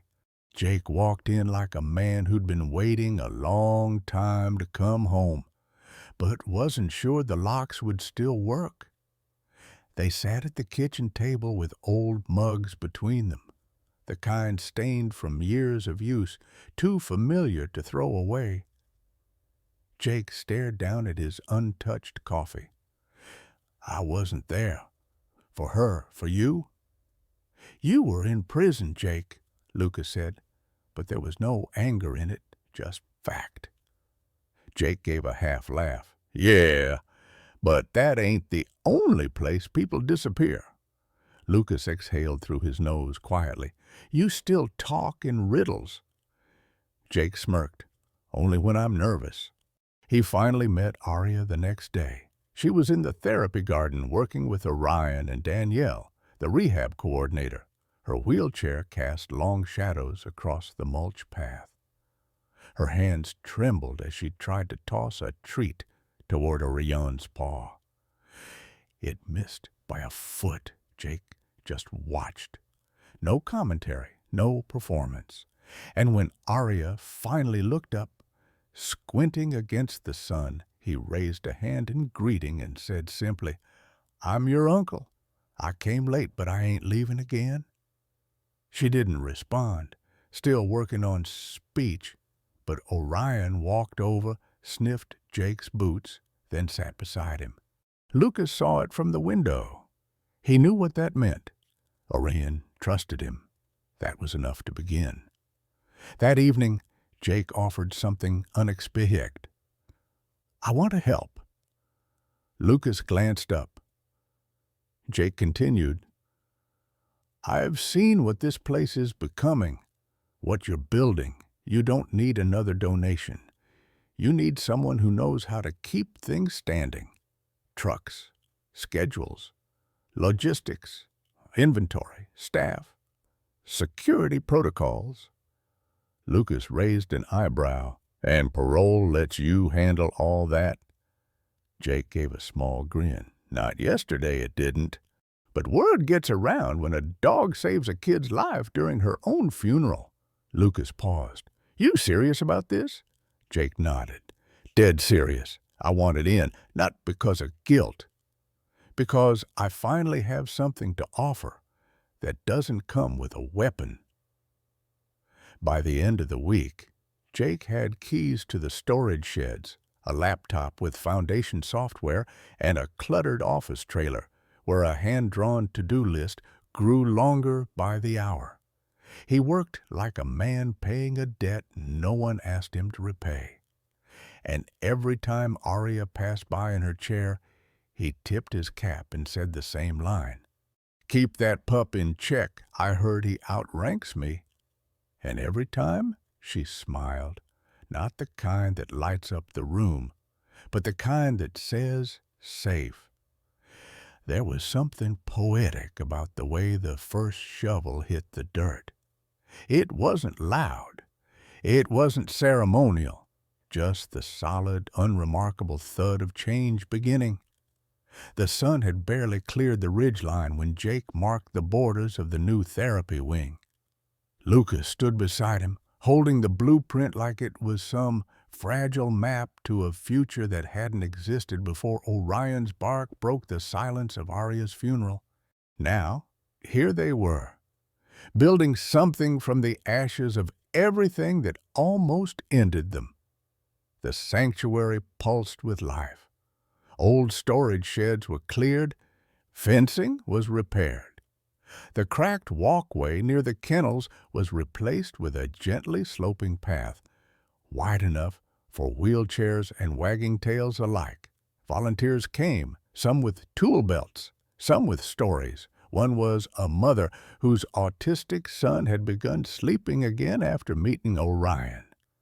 Another, a retired firefighter with burn scars he never hid, helped frame the therapy garden pergola. Lucas kept a running list in his notebook, but what he cared about most couldn't be measured in budget lines. It was the way Hope walked now, brick by brick, step by step. Inside the main building, Sarah Wren supervised the expansion of the canine training space. She'd hung a hand-painted sign above the doorway, "Rescued, Trained, Trusted." Beneath it, Orion padded quietly on rubber mats as a little girl with a seizure disorder learned to walk without her mother's hand. Orion didn't touch her. He just walked beside her, a silent metronome for her trembling confidence. When she stumbled, he stopped, waited, then moved again when she did. Sarah wiped at her eyes and muttered, "That dog's got more patience than most saints." Meanwhile, Aria was becoming something no one had planned for. A symbol. It wasn't official, no campaign, no slogans, but her smile, still lopsided from nerve damage, had become the quiet emblem of what survival looked like when it refused to look perfect. She visited the center every afternoon, wrapped in her blue cardigan, wheels squeaking just slightly. She loved handing out treats to the dogs in training. Each time Orion returned from a trial session with a new child, she waited with one hand outstretched and the same whispered word, "Good." Lucas would watch from the hallway. He didn't interfere. He knew some wounds heal faster when no one rushes them. A local news team came by midweek. The reporter crouched beside Arya, mic in hand, asking what she wanted the world to know. Arya looked at Orion, then back at the camera. Her voice was soft but steady. I used to shake and think no one saw me. She reached over, fingers brushing Orion's ear. But he did, so I'm going to help others see too. The clip aired that night. By morning, the sanctuary's inbox overflowed. Parents, therapists, veterans, teachers. They didn't all want dogs. Some just wanted hope.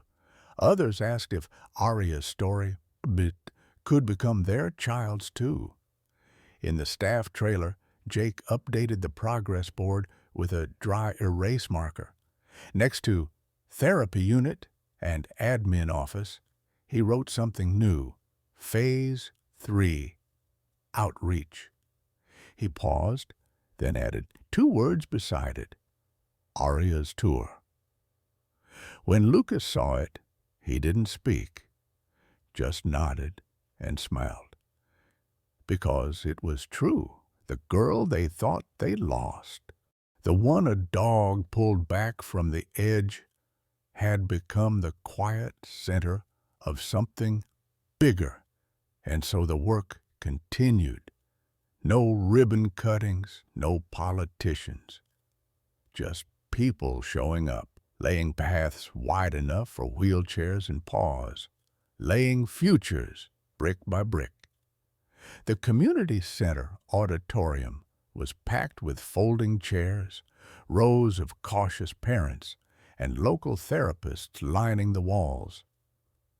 At the center stood a makeshift demonstration, ring rubber floor, 2 chairs, a table with bottled water, and a modest sign, Pulse of Hope, Medical Alert Demonstration, Orion. Lucas adjusted the mic on his collar, his hands trembling slightly not from nerves, but from the weight of what this moment meant. On the far edge of the floor, Arya waited in her wheelchair, fingers wrapped around a plush bone she'd brought as Orion's reward. Her eyes followed every movement her dog made. Sarah introduced Orion to the audience with quiet clarity. Some of you know this dog only through headlines, but what you're about to see isn't a performance. It's instinct, shaped by trust, training, and something we can't teach. Love. The lights dimmed just slightly. Cole, standing quietly with a visiting child, a boy named Milo, who had nonverbal epilepsy, nodded once. Milo's mother hovered nearby, visibly tense. This was her first time watching a dog work in real time with her son. Milo sat cross-legged. Orion approached, gently, tail still, eyes alert. Then it happened. A twitch in the boy's left hand, barely perceptible, but Orion froze. Nostrils flared, ears twitched, and then the alert. Not frantic barking, but a low staccato growl, followed by 2 sharp barks and a paw pressed to Milo's knee. The entire room fell silent. Cole checked the time, then nodded to Sarah. 60 seconds ahead of the visible onset, he confirmed. The crowd exhaled as the boy's seizure began, a mild one, but enough to affirm the reality. Orion had caught it, before the machines, before even his own mother noticed. Later that afternoon, after the crowd had dispersed and the chairs had been stacked, Arya waited in the rehab therapy room with Ms. Klein, her speech therapist. "Wanted to try again today?" Klein asked gently. Arya nodded. For weeks now, she'd been working on full sentences, fragmented progress here and there, but still no clear breakthrough. Orion sat near the wall, chewing his soft toy, ears still tilted toward Arya, as if sensing each vowel as it formed. Ms. Kine prompted her with a photo card, two kids playing with a dog. Arya squinted, then opened her mouth. This time, her voice didn't crack. "They are playing with their dog." Miss Klein blinked. "Again?" Arya repeated the sentence clearer, more confident. Lucas, watching from the doorway, felt something in his chest break, then settle. Then Arya did something she hadn't done before. She looked directly at him and said, "Daddy, can I tell them Orion is my hero?" Lucas dropped to one knee, pulled her into his arms, and whispered, "You just did, sweetheart." Orion rose, patted over, and placed his head in her lap. That night, the sanctuary was quiet, except for the hum of late renovations and the occasional hoot of an owl outside the windows. Jake stood in the hallway, updating the day's progress chart with new names, families requesting trial sessions, therapists requesting data, and under success stories he added one more, Milo. First alert caught, Arya, full sentence spoken. Then paused, and underneath that he scrawled, "Dog and daughter, still leading us home." It was the kind of morning that looked like promised sky clear, breeze soft and light that shimmered off the newly finished stone of the Pulse of Hope building, like it had waited years to arrive. Rows of folding chairs stretched across the lawn, filled with city officials, medical professionals, parents, and journalists. Camera crews adjusted tripods. Microphones were clipped onto podiums bearing both the state seal and the freshly printed logo, a heart drawn by paw prints. Arya's paw prints. And Orion's, the same image Lucas had captured in the snow, now etched in stone. Lucas stood just behind the podium, hands clenched around his cue cards, not that he needed them. Beside him, Arya waited in her wheelchair, holding Orion's leash. The dog sat upright, vest on, eyes scanning the crowd, calm but ready. A symbol in flesh and fur. When the state commissioner nodded, Lucas stepped forward, cleared his throat, paused, then spoke low, steady, honest. "7 months ago, I stood in a graveyard preparing to bury my only child. I believed the experts. I believed there was no hope." He looked down then at Orion, and then this dog barked. He let the silence sit. It did what silence often does. It pulled people in. That bark wasn't grief. It was a warning, a plea, a heartbeat that refused to stop. He gestured gently to Arya, who smiled with that unmistakable mix of joy and earned defiance. "Today, my daughter is here, alive, healing, speaking, because of a dog no one wanted. Because she believed in him when no one else did." Lucas's voice cracked. "And now, because of him, we're going to help others. Kids who shake in giants. Families who've been told to let go. Veterans who carry invisible wounds. Orion isn't just my daughter's savior. He's the beginning of something bigger." He turned to the podium, lifting a plaque. "With the support of the state, we officially launch the Pulse of Hope Foundation, a place where rescued dogs become rescuers, where no bark is ignored and no life is dismissed too soon." Applause broke like a wave. Some stood, others wept. Afterward, reporters swarmed politely, asking for quotes, sound bites, statements. But the one image that went viral wasn't of Lucas at the mic. It was of Arya gently placing a medal over Orion's head. Her hand shook slightly. He didn't move. Someone captured the moment mid-frame. Her lips parted in a smile. Orion's eyes locked on hers. The caption, written later, would read, "The girl they almost buried, the dog who wouldn't let them." Back inside, Lucas found a moment to breathe. Jake handed him a clipboard of incoming support offers, veterinary groups, therapy networks, donations. But Lucas only skimmed them, because outside, on the grass, Aria was talking, not to cameras, to other children, one with braces on his legs, another with a feeding tube, and they were listening. Orion lay at their feet like a quiet sentinel. The press would call it a movement. The state would call it a milestone. But for Lucas, for Aria, for everyone who had held on to hope by a thread, this was something simpler. A promise, and a second chance, brick by brick, bark by bark. The auditorium at Capitol Hall had never been quieter. Rows of polished wood chairs creaked softly as people shifted to see the small figure making her way to the stage, one careful step at a time. Aria Bennett, 6 years old, still learning how to walk again. Her leg braces tapped faintly on the hardwood floor, her fingers wrapped tightly around the small cane Lucas had carved himself. Each movement was deliberate, not because she was weak, because this moment mattered. She was going to stand for him on stage. The podium gleamed under warm lights.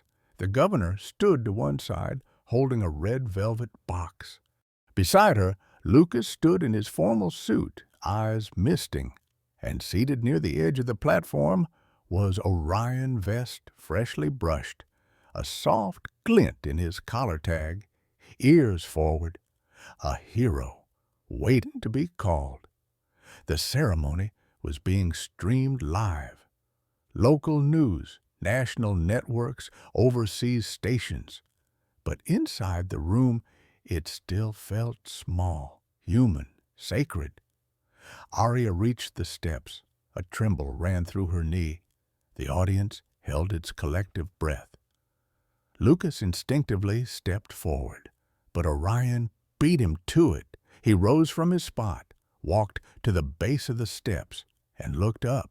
Didn't bark, didn't move, just waited. Aria saw him. Her face lit up, not with relief, with recognition. She reached out, brushing her fingers through his fur, and something in her spine straightened. She took the first step, then the second. By the third, applause began, hesitant at first, then swelling like a tide. She climbed each one without a stumble. At the podium, the governor opened the velvet box and turned to the girl. "Miss Aria Bennett, would you do the honor of presenting the State Medal of Exceptional Service to your companion, Orion?" Aria nodded. Her fingers shook as she reached inside and lifted the medal by its navy blue ribbon. It clinked lightly, catching the stage lights. She turned. Orion sat, waiting. She bent slightly. Lucas, subtly, reaching to steady her elbow. Then, with care that felt almost ceremonial, Aria placed the medal around Orion's neck. The clasp clicked shut, and in that moment, time paused. Then the entire hall stood. Applause erupted. Some people sobbed openly. Others just pressed their hands to their hearts. And in front of millions watching around the world, Aria leaned down, kissed Orion between the eyes, and whispered, "Still my hero." The video would travel everywhere. It would be translated, shared, replayed. But the part most people would remember wasn't the applause. It was the look on Orion's face, calm, steady, almost proud, as if he knew. Not that he'd saved a life, but that he'd helped a little girl reclaim it.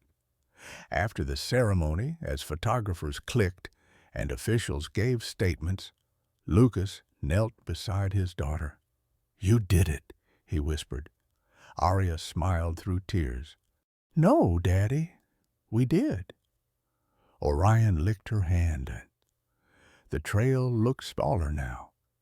Maybe it was because Arya had grown, or maybe it was because they'd both walked through something much larger than these woods could ever hold. The leaves overhead rustled in the early autumn breeze, burnt orange and soft gold like flames refusing to die out. The air carried that cool, clean scent only old forests seemed to know. Pine, earth, memory. Lucas pushed Arya's wheelchair slowly over the gravel path, careful with each dip and rise. He didn't speak much, neither did she. They were listening to the crunch of the trail, to the steady breathing of the dog walking beside them, to the silence that had once swallowed a broken German shepherd here and returned a second chance. The bend came fast. Arya lifted her head. Her eyes scanned the clearing. She remembered it instantly. The broken stump, the patch of moss where Orion had been curled that morning, the rock pile half scattered now by time and weather, but still there like a marker left by someone who never stopped believing. Lucas stopped the wheelchair beside it. Arya pulled a smooth gray stone from her coat pocket. She had painted a red heart on it with trembling fingers the night before, refusing to let anyone else help. She looked at Orion, who now sat where he had once lain, quiet and calm, as if waiting for the echo of his own memory. Then she reached forward, placed the rock on top of the pile, and whispered, "Still your rock?" Lucas turned away, blinking hard. Because the first time they'd come here, Arya had been the one who insisted on leaving a rock. "He needs to know someone saw him," she'd said then. It was something deeper. Orion didn't move. He just looked at her. Their eyes held, and for a long, sacred second there was no past, no seizures, no hospitals or headlines, just three souls in the woods, right back where it all began. They stayed there a while, didn't rush. The sun began to dip, casting slanted light across the forest floor. Arya ran her fingers along Orion's collar, the one with the medal still resting against his fur. "Do you think he remembers?" she asked softly. Lucas nodded. "I think he remembers everything that matters." As they made their way back down the trail, Orion stayed close, not leading, not following, just beside, where he had always been. The barn-turned-therapy hall at the Pulse of Hope Sanctuary was quiet, except for the creak of folding chairs and the occasional shuffle of boots against the floor. Afternoon light filtered through the tall windows, cutting soft golden beams through dust and silence. Outside the training field echoed faint barks and trainer calls, but here, in this moment time, slowed. Jake stood at the front, his hand resting on the back of a worn wooden chair, sleeves rolled, voice steady. "These dogs," he said, "don't need us to talk. They need us to feel. That's where it begins." He paused, letting it land. "Now, who wants to meet Orion?" He didn't need to say it twice. Orion padded in, quiet as breath, no vest, no ceremony, just a dog. But every head in the circle lifted. Some of the vets looked unsure. One Sergeant Mason Laird, Army, medically discharged, kept his arms crossed, jaw set like granite. The others offered nods, small smiles, guarded glances. Jake knelt and gave Orion a soft signal. The dog approached Mason first, not chosen, just drawn. Mason stiffened when Orion sat in front of him. The dog didn't nudge, didn't paw, just looked. That look, the same one Arya had called the friend who saw me even when I shook. Mason's jaw flexed. He glanced at Jake. Jake said nothing. The room didn't move. After a beat, Mason's hand lowered, hesitant, shaking slightly, and rested on Orion's head. Orion didn't flinch. He leaned in, just enough. Mason's hand stayed. Then something broke, not loud or sudden, but visible, tangible.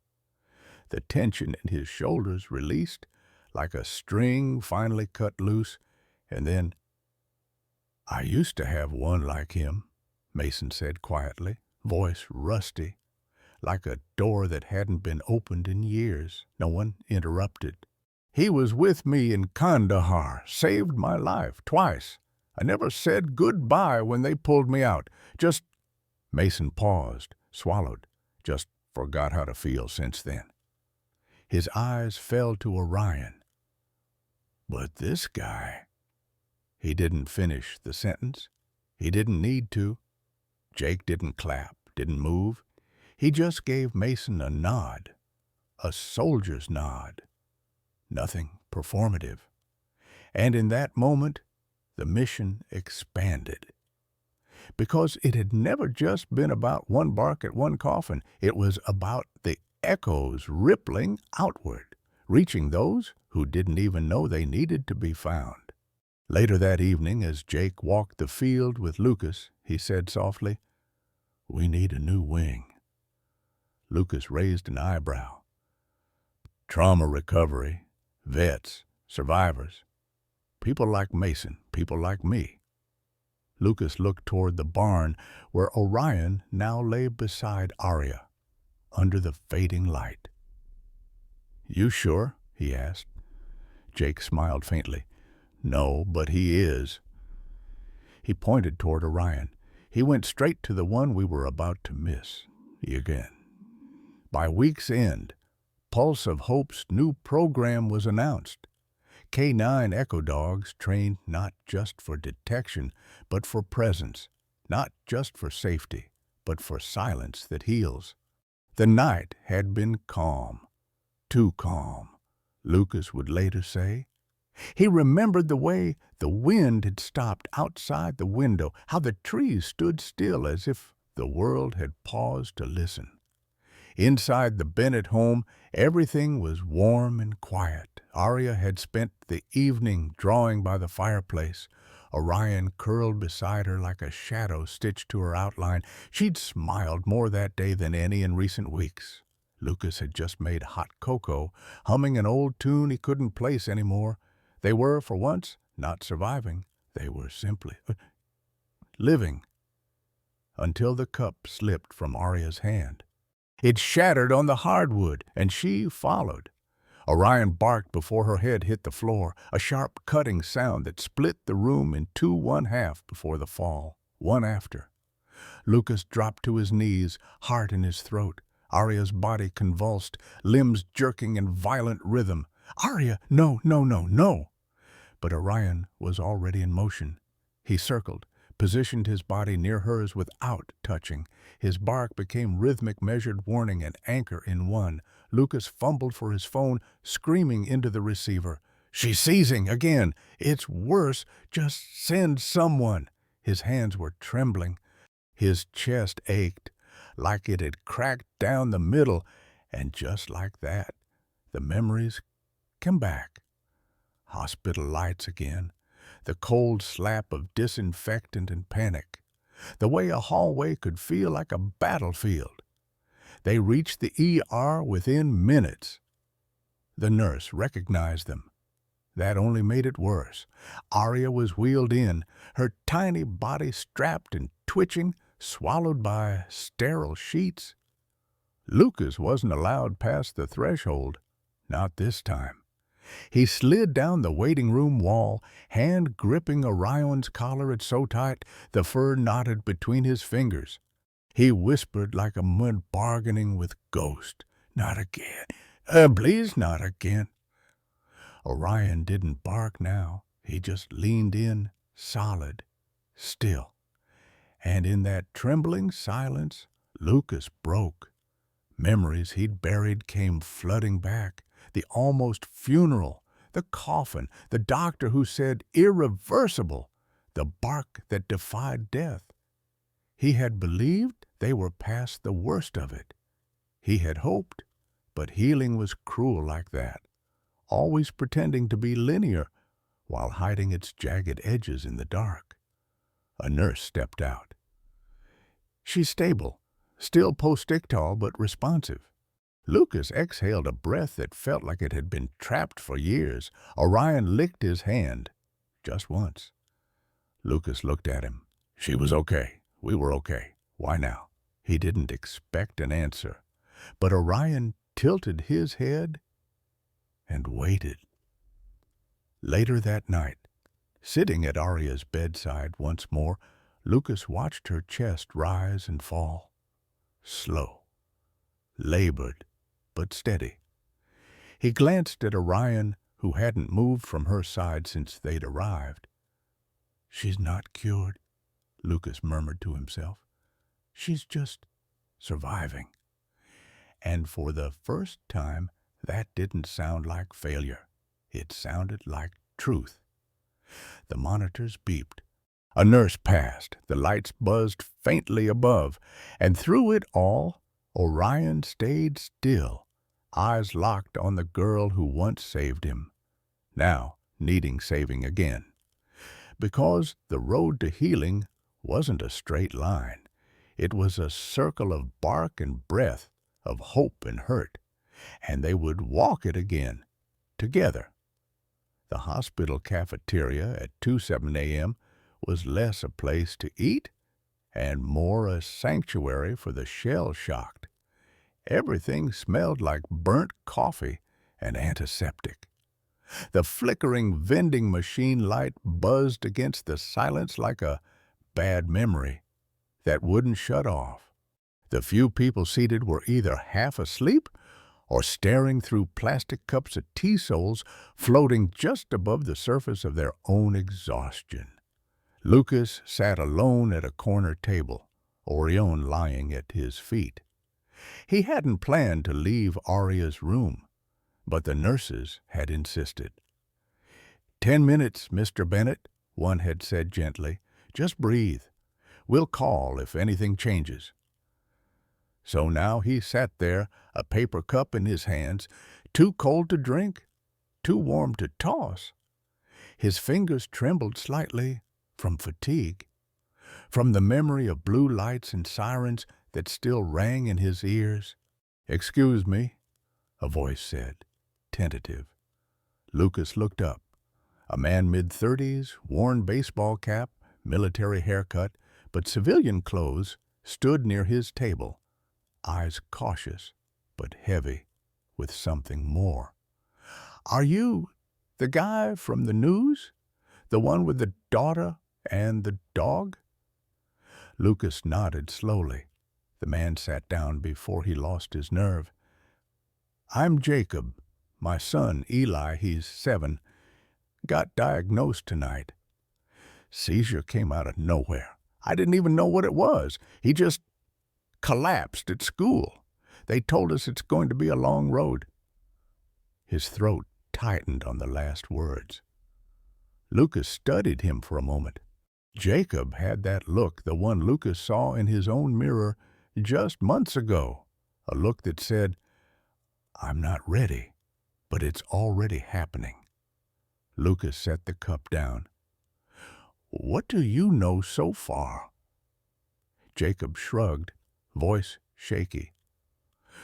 "Words, tests, medications with names I can't pronounce. They said something about a neurologist flying in. I'm trying to hold it together, but it feels like I've already failed him." Lucas leaned forward slightly. "You haven't. Jacob looked up, startled by the firmness. Lucas continued, slower now. You were there. You got him help. That's not failure. That's how it begins. The silence between them stretched, but it wasn't empty. It held something fragile, a thread taining his two fathers together, not by choice, but by need. I saw your daughter's story, Jacob said after a moment. The dog he saved her. Lucas looked down at Orion, who lifted his head as if hearing his name in the silence. He did more than save her, Lucas said quietly. He made the world stop and listen when no one else would, including me. Jacob stared. You were going to bury her. Lucas didn't flinch. Yes. And now? Now I sit by her bed. I listen to the rhythm of machines. I wait for small victories, and I live knowing that no moment is ever guaranteed. He paused, searching Jacob's eyes. You'll get through this. Not because it'll get easier, but because your kid will need you to be steady when everything else shakes. Jacob's lip quivered just slightly.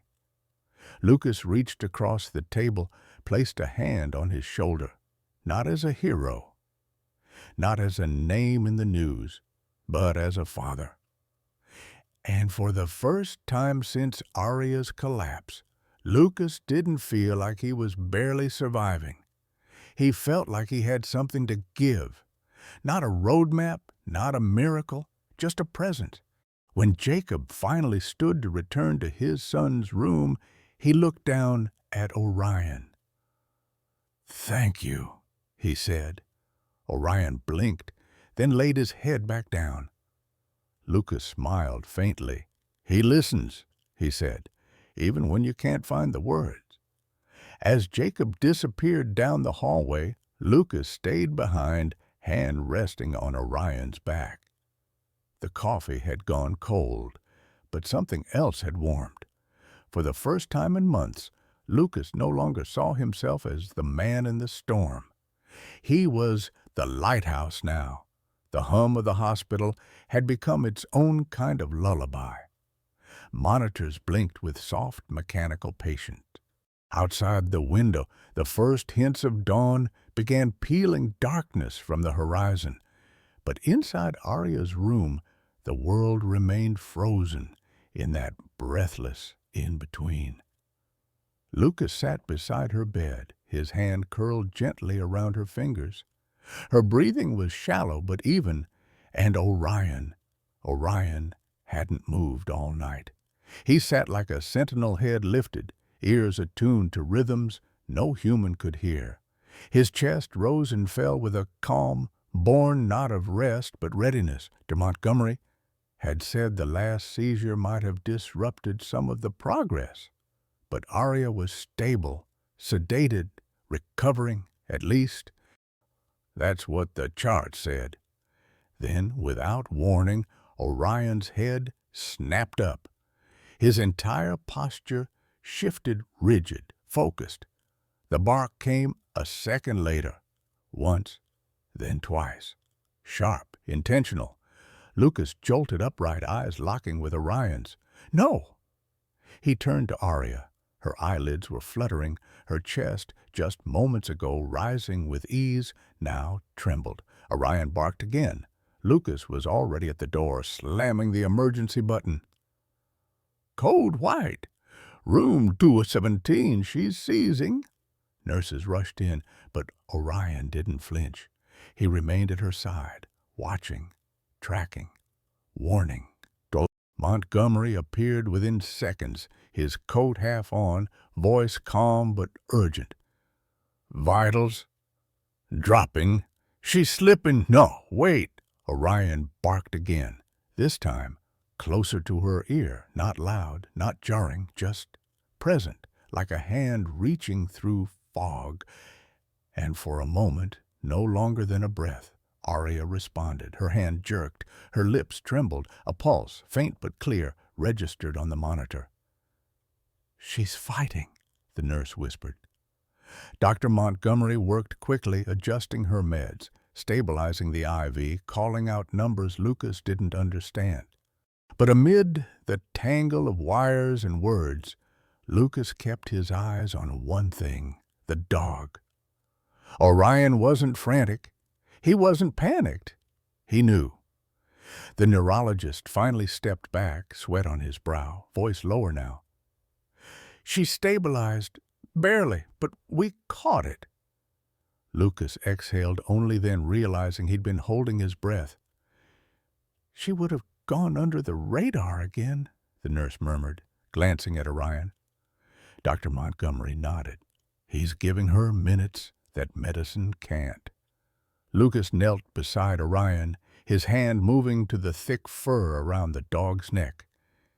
"He's more than a dog," he said quietly. "He's family." Orion blinked, then rested his head gently on the edge of Arya's bed. Lucas turned to Dr. Montgomery.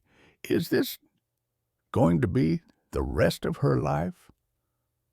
The neurologist didn't lie. "It might be. But with him beside her, she's never alone in it." The room quieted. The machines found rhythm again. Outside, sunlight finally touched the hospital windows. Lucas leaned back into the chair, eyes never leaving his daughter or the guardian at her side. He thought about all the things he couldn't fix, all the nights still ahead. But in that moment, he found peace in one simple truth. There would always be one more bark before the storm hit, and sometimes that was enough. The snow had started falling before dawn, soft, slow, almost hesitant.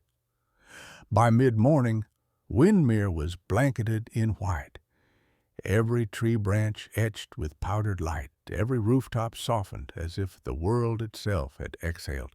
Lucas wheeled Orion onto the back porch, wrapped in 2 blankets and a red scarf that dwarfed her neck. Orion trotted behind, paws barely making a sound on the wooden steps. His breath puffed into the air in short clouds, each one vanishing like a whispered prayer. "Cold?" Lucas asked. Arya shook her head. "Not yet." Her voice was steadier now. Not what it once was, but no longer ghost-like. There was music in it again, low, halting braces. Lucas stepped back, letting her take in the view. A field of untouched snow stretched from their porch to the edge of the woods, where Orion had first emerged from the wild all those years ago. Arya sat still, hands resting on the wheels. Then, slowly, she pulled off one mitten. She reached down and pressed her hand into the snow, then pointed. "Orion," she said gently. The German shepherd obeyed immediately.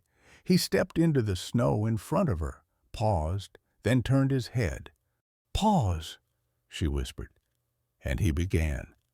Step by step, Orion circled around her, leaving distinct paw prints in the snow, each one spaced perfectly, instinctively, as if following an invisible command known only to them.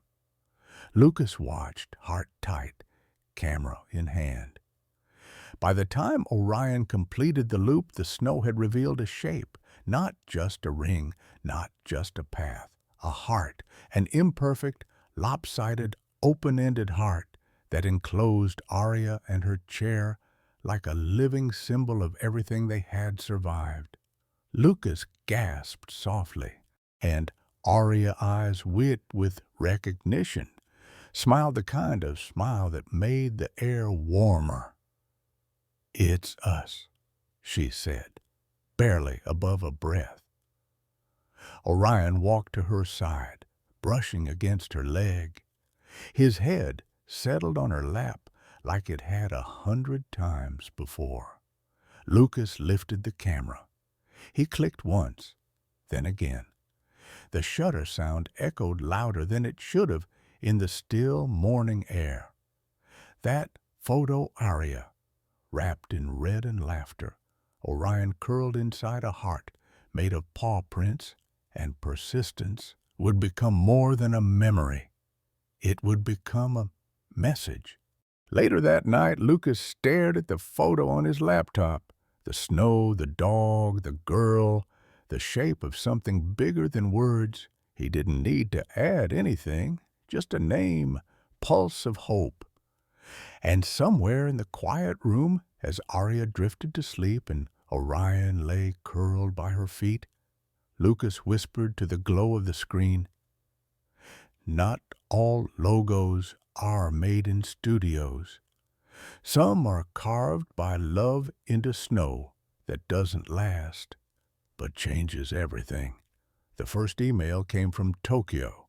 Subject line, "We saw the snow heart." A pediatric epilepsy foundation in Japan had shared the photo of Arya and Orion, and overnight, the story spread, translated, reposted, whispered into corners of the world where grief had once been too quiet to name. And within a week, Lucas's inbox was overflowing with messages from parents in Brazil, therapists in Norway, teachers in Kenya, and a little girl from Dublin who signed off with, "I think your dog is magic. Is he real?" The Pulse of Hope Foundation had barely found its legs when opportunity came knocking with wings. A German publishing house proposed a children's book, Orion and the Girl Who Didn't Say Goodbye. They didn't want fanfare or exaggeration. They wanted truth, wonder wrapped in realness. And Lucas, hesitantly at first, agreed to help. He sat down with Arya at the kitchen table every evening. She helped choose the colors, told him which scenes mattered most. "Start with the part where I was quiet," she said once. But Orion wasn't. A New York-based curriculum designer reached out next, offering to adapt the story into an empathy-driven classroom toolkit for students learning about invisible disabilities. Orion's bark, once disruptive, once misunderstood, became a learning point for emotional intuition. Arya's seizures were turned into illustrated explanations. Their journey taught teachers how to speak about trauma without fear. By spring, an animation studio in Denmark offered to produce an educational short film. In it, Orion had no voice, but he never needed one. His eyes, they always said, were enough. The film, premiered in 30 countries, used in hospitals and special needs classrooms, and when the credits rolled, it ended with a single quote in every language. Sometimes it only takes one bark to change the end of a story.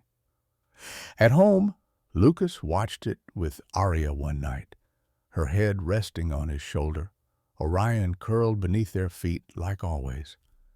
The room was quiet, except for the soft glow of the screen and the soft rhythm of Arya's breathing. "She's helping people," Lucas said aloud, though no one had asked. "She's giving them back what we almost lost." Donations followed. Not just money, but offers. Veterinarians offered time. Artists offered design. Refugees in war-torn cities sent letters asking if their therapy dogs could be trained too. From loss, they had built something global. From one mistake, 1,000 families now found permission to question, to advocate, to hope. Later that month, a package arrived. Inside was a hardcover edition of the children's book in French. Arya opened it gently. On the inside cover was a drawing, her, in a red scarf, Orion by her side. Above them, in block letters, "Pour chaque enfant qui a été entendu grâce à un chien." For every child who was heard because of a dog. Lucas stared at the words, and in the quiet that followed, he thought not of how far they'd come, but how many hadn't been as lucky. "Let's keep going," he whispered to the snow falling outside, and somewhere near his feet, Orion shifted just slightly, ears twitching as if to say he already was. The screen is quiet. Muted hues of blue and gold paint the frame as the camera drifts across the room. It's nighttime. A soft amber lamp casts a gentle glow over the small bed by the window.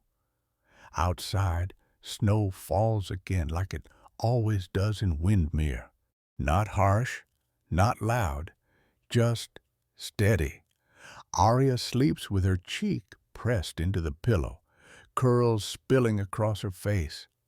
Her breathing is rhythmic, peaceful, earned. At the foot of the bed, Orion lies curled tightly, his body forming a gentle crescent beside hers. His chest rises and falls, almost in sync with the little girl he'd chosen long ago. The room hums with a silence that isn't empty, but full. Over this stillness, a voice begins. It's Lucas, older, wiser, quieter, but still him. "I used to think grief had a sound, something loud, something final. A slow fade reveals old footage, grainy home video of Arya as a toddler, arms wrapped around a limping, mud-covered German shepherd. She had named him Orion that day, because he had looked like a star that had fallen wrong. Back to present. Arya stirs lightly. Orion doesn't move, just blinks as if watching dreams unfold. Lucas's voice continues, "But I was wrong. Grief isn't loud, it's quiet. It's when the world keeps spinning after yours stops. It's the silence that comes when no one knows what to say." He pauses, then breathes. "But sometimes something speaks anyway." We cut to black and white footage, the funeral day, the moment Orion leapt onto the coffin, the bark, the chaos, the disbelief. Lucas again. "When everyone gave up, one bark refused."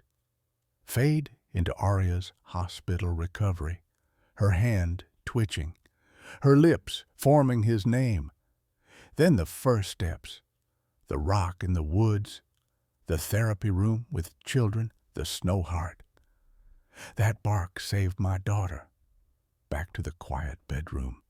Lucas's voice now softer, breaking just slightly. "And sometimes, a pause. The faintest heartbeat is enough to carry the strongest love." Final shot. Arya's hand reaches down, eyes still closed, and rests gently on Orion's back.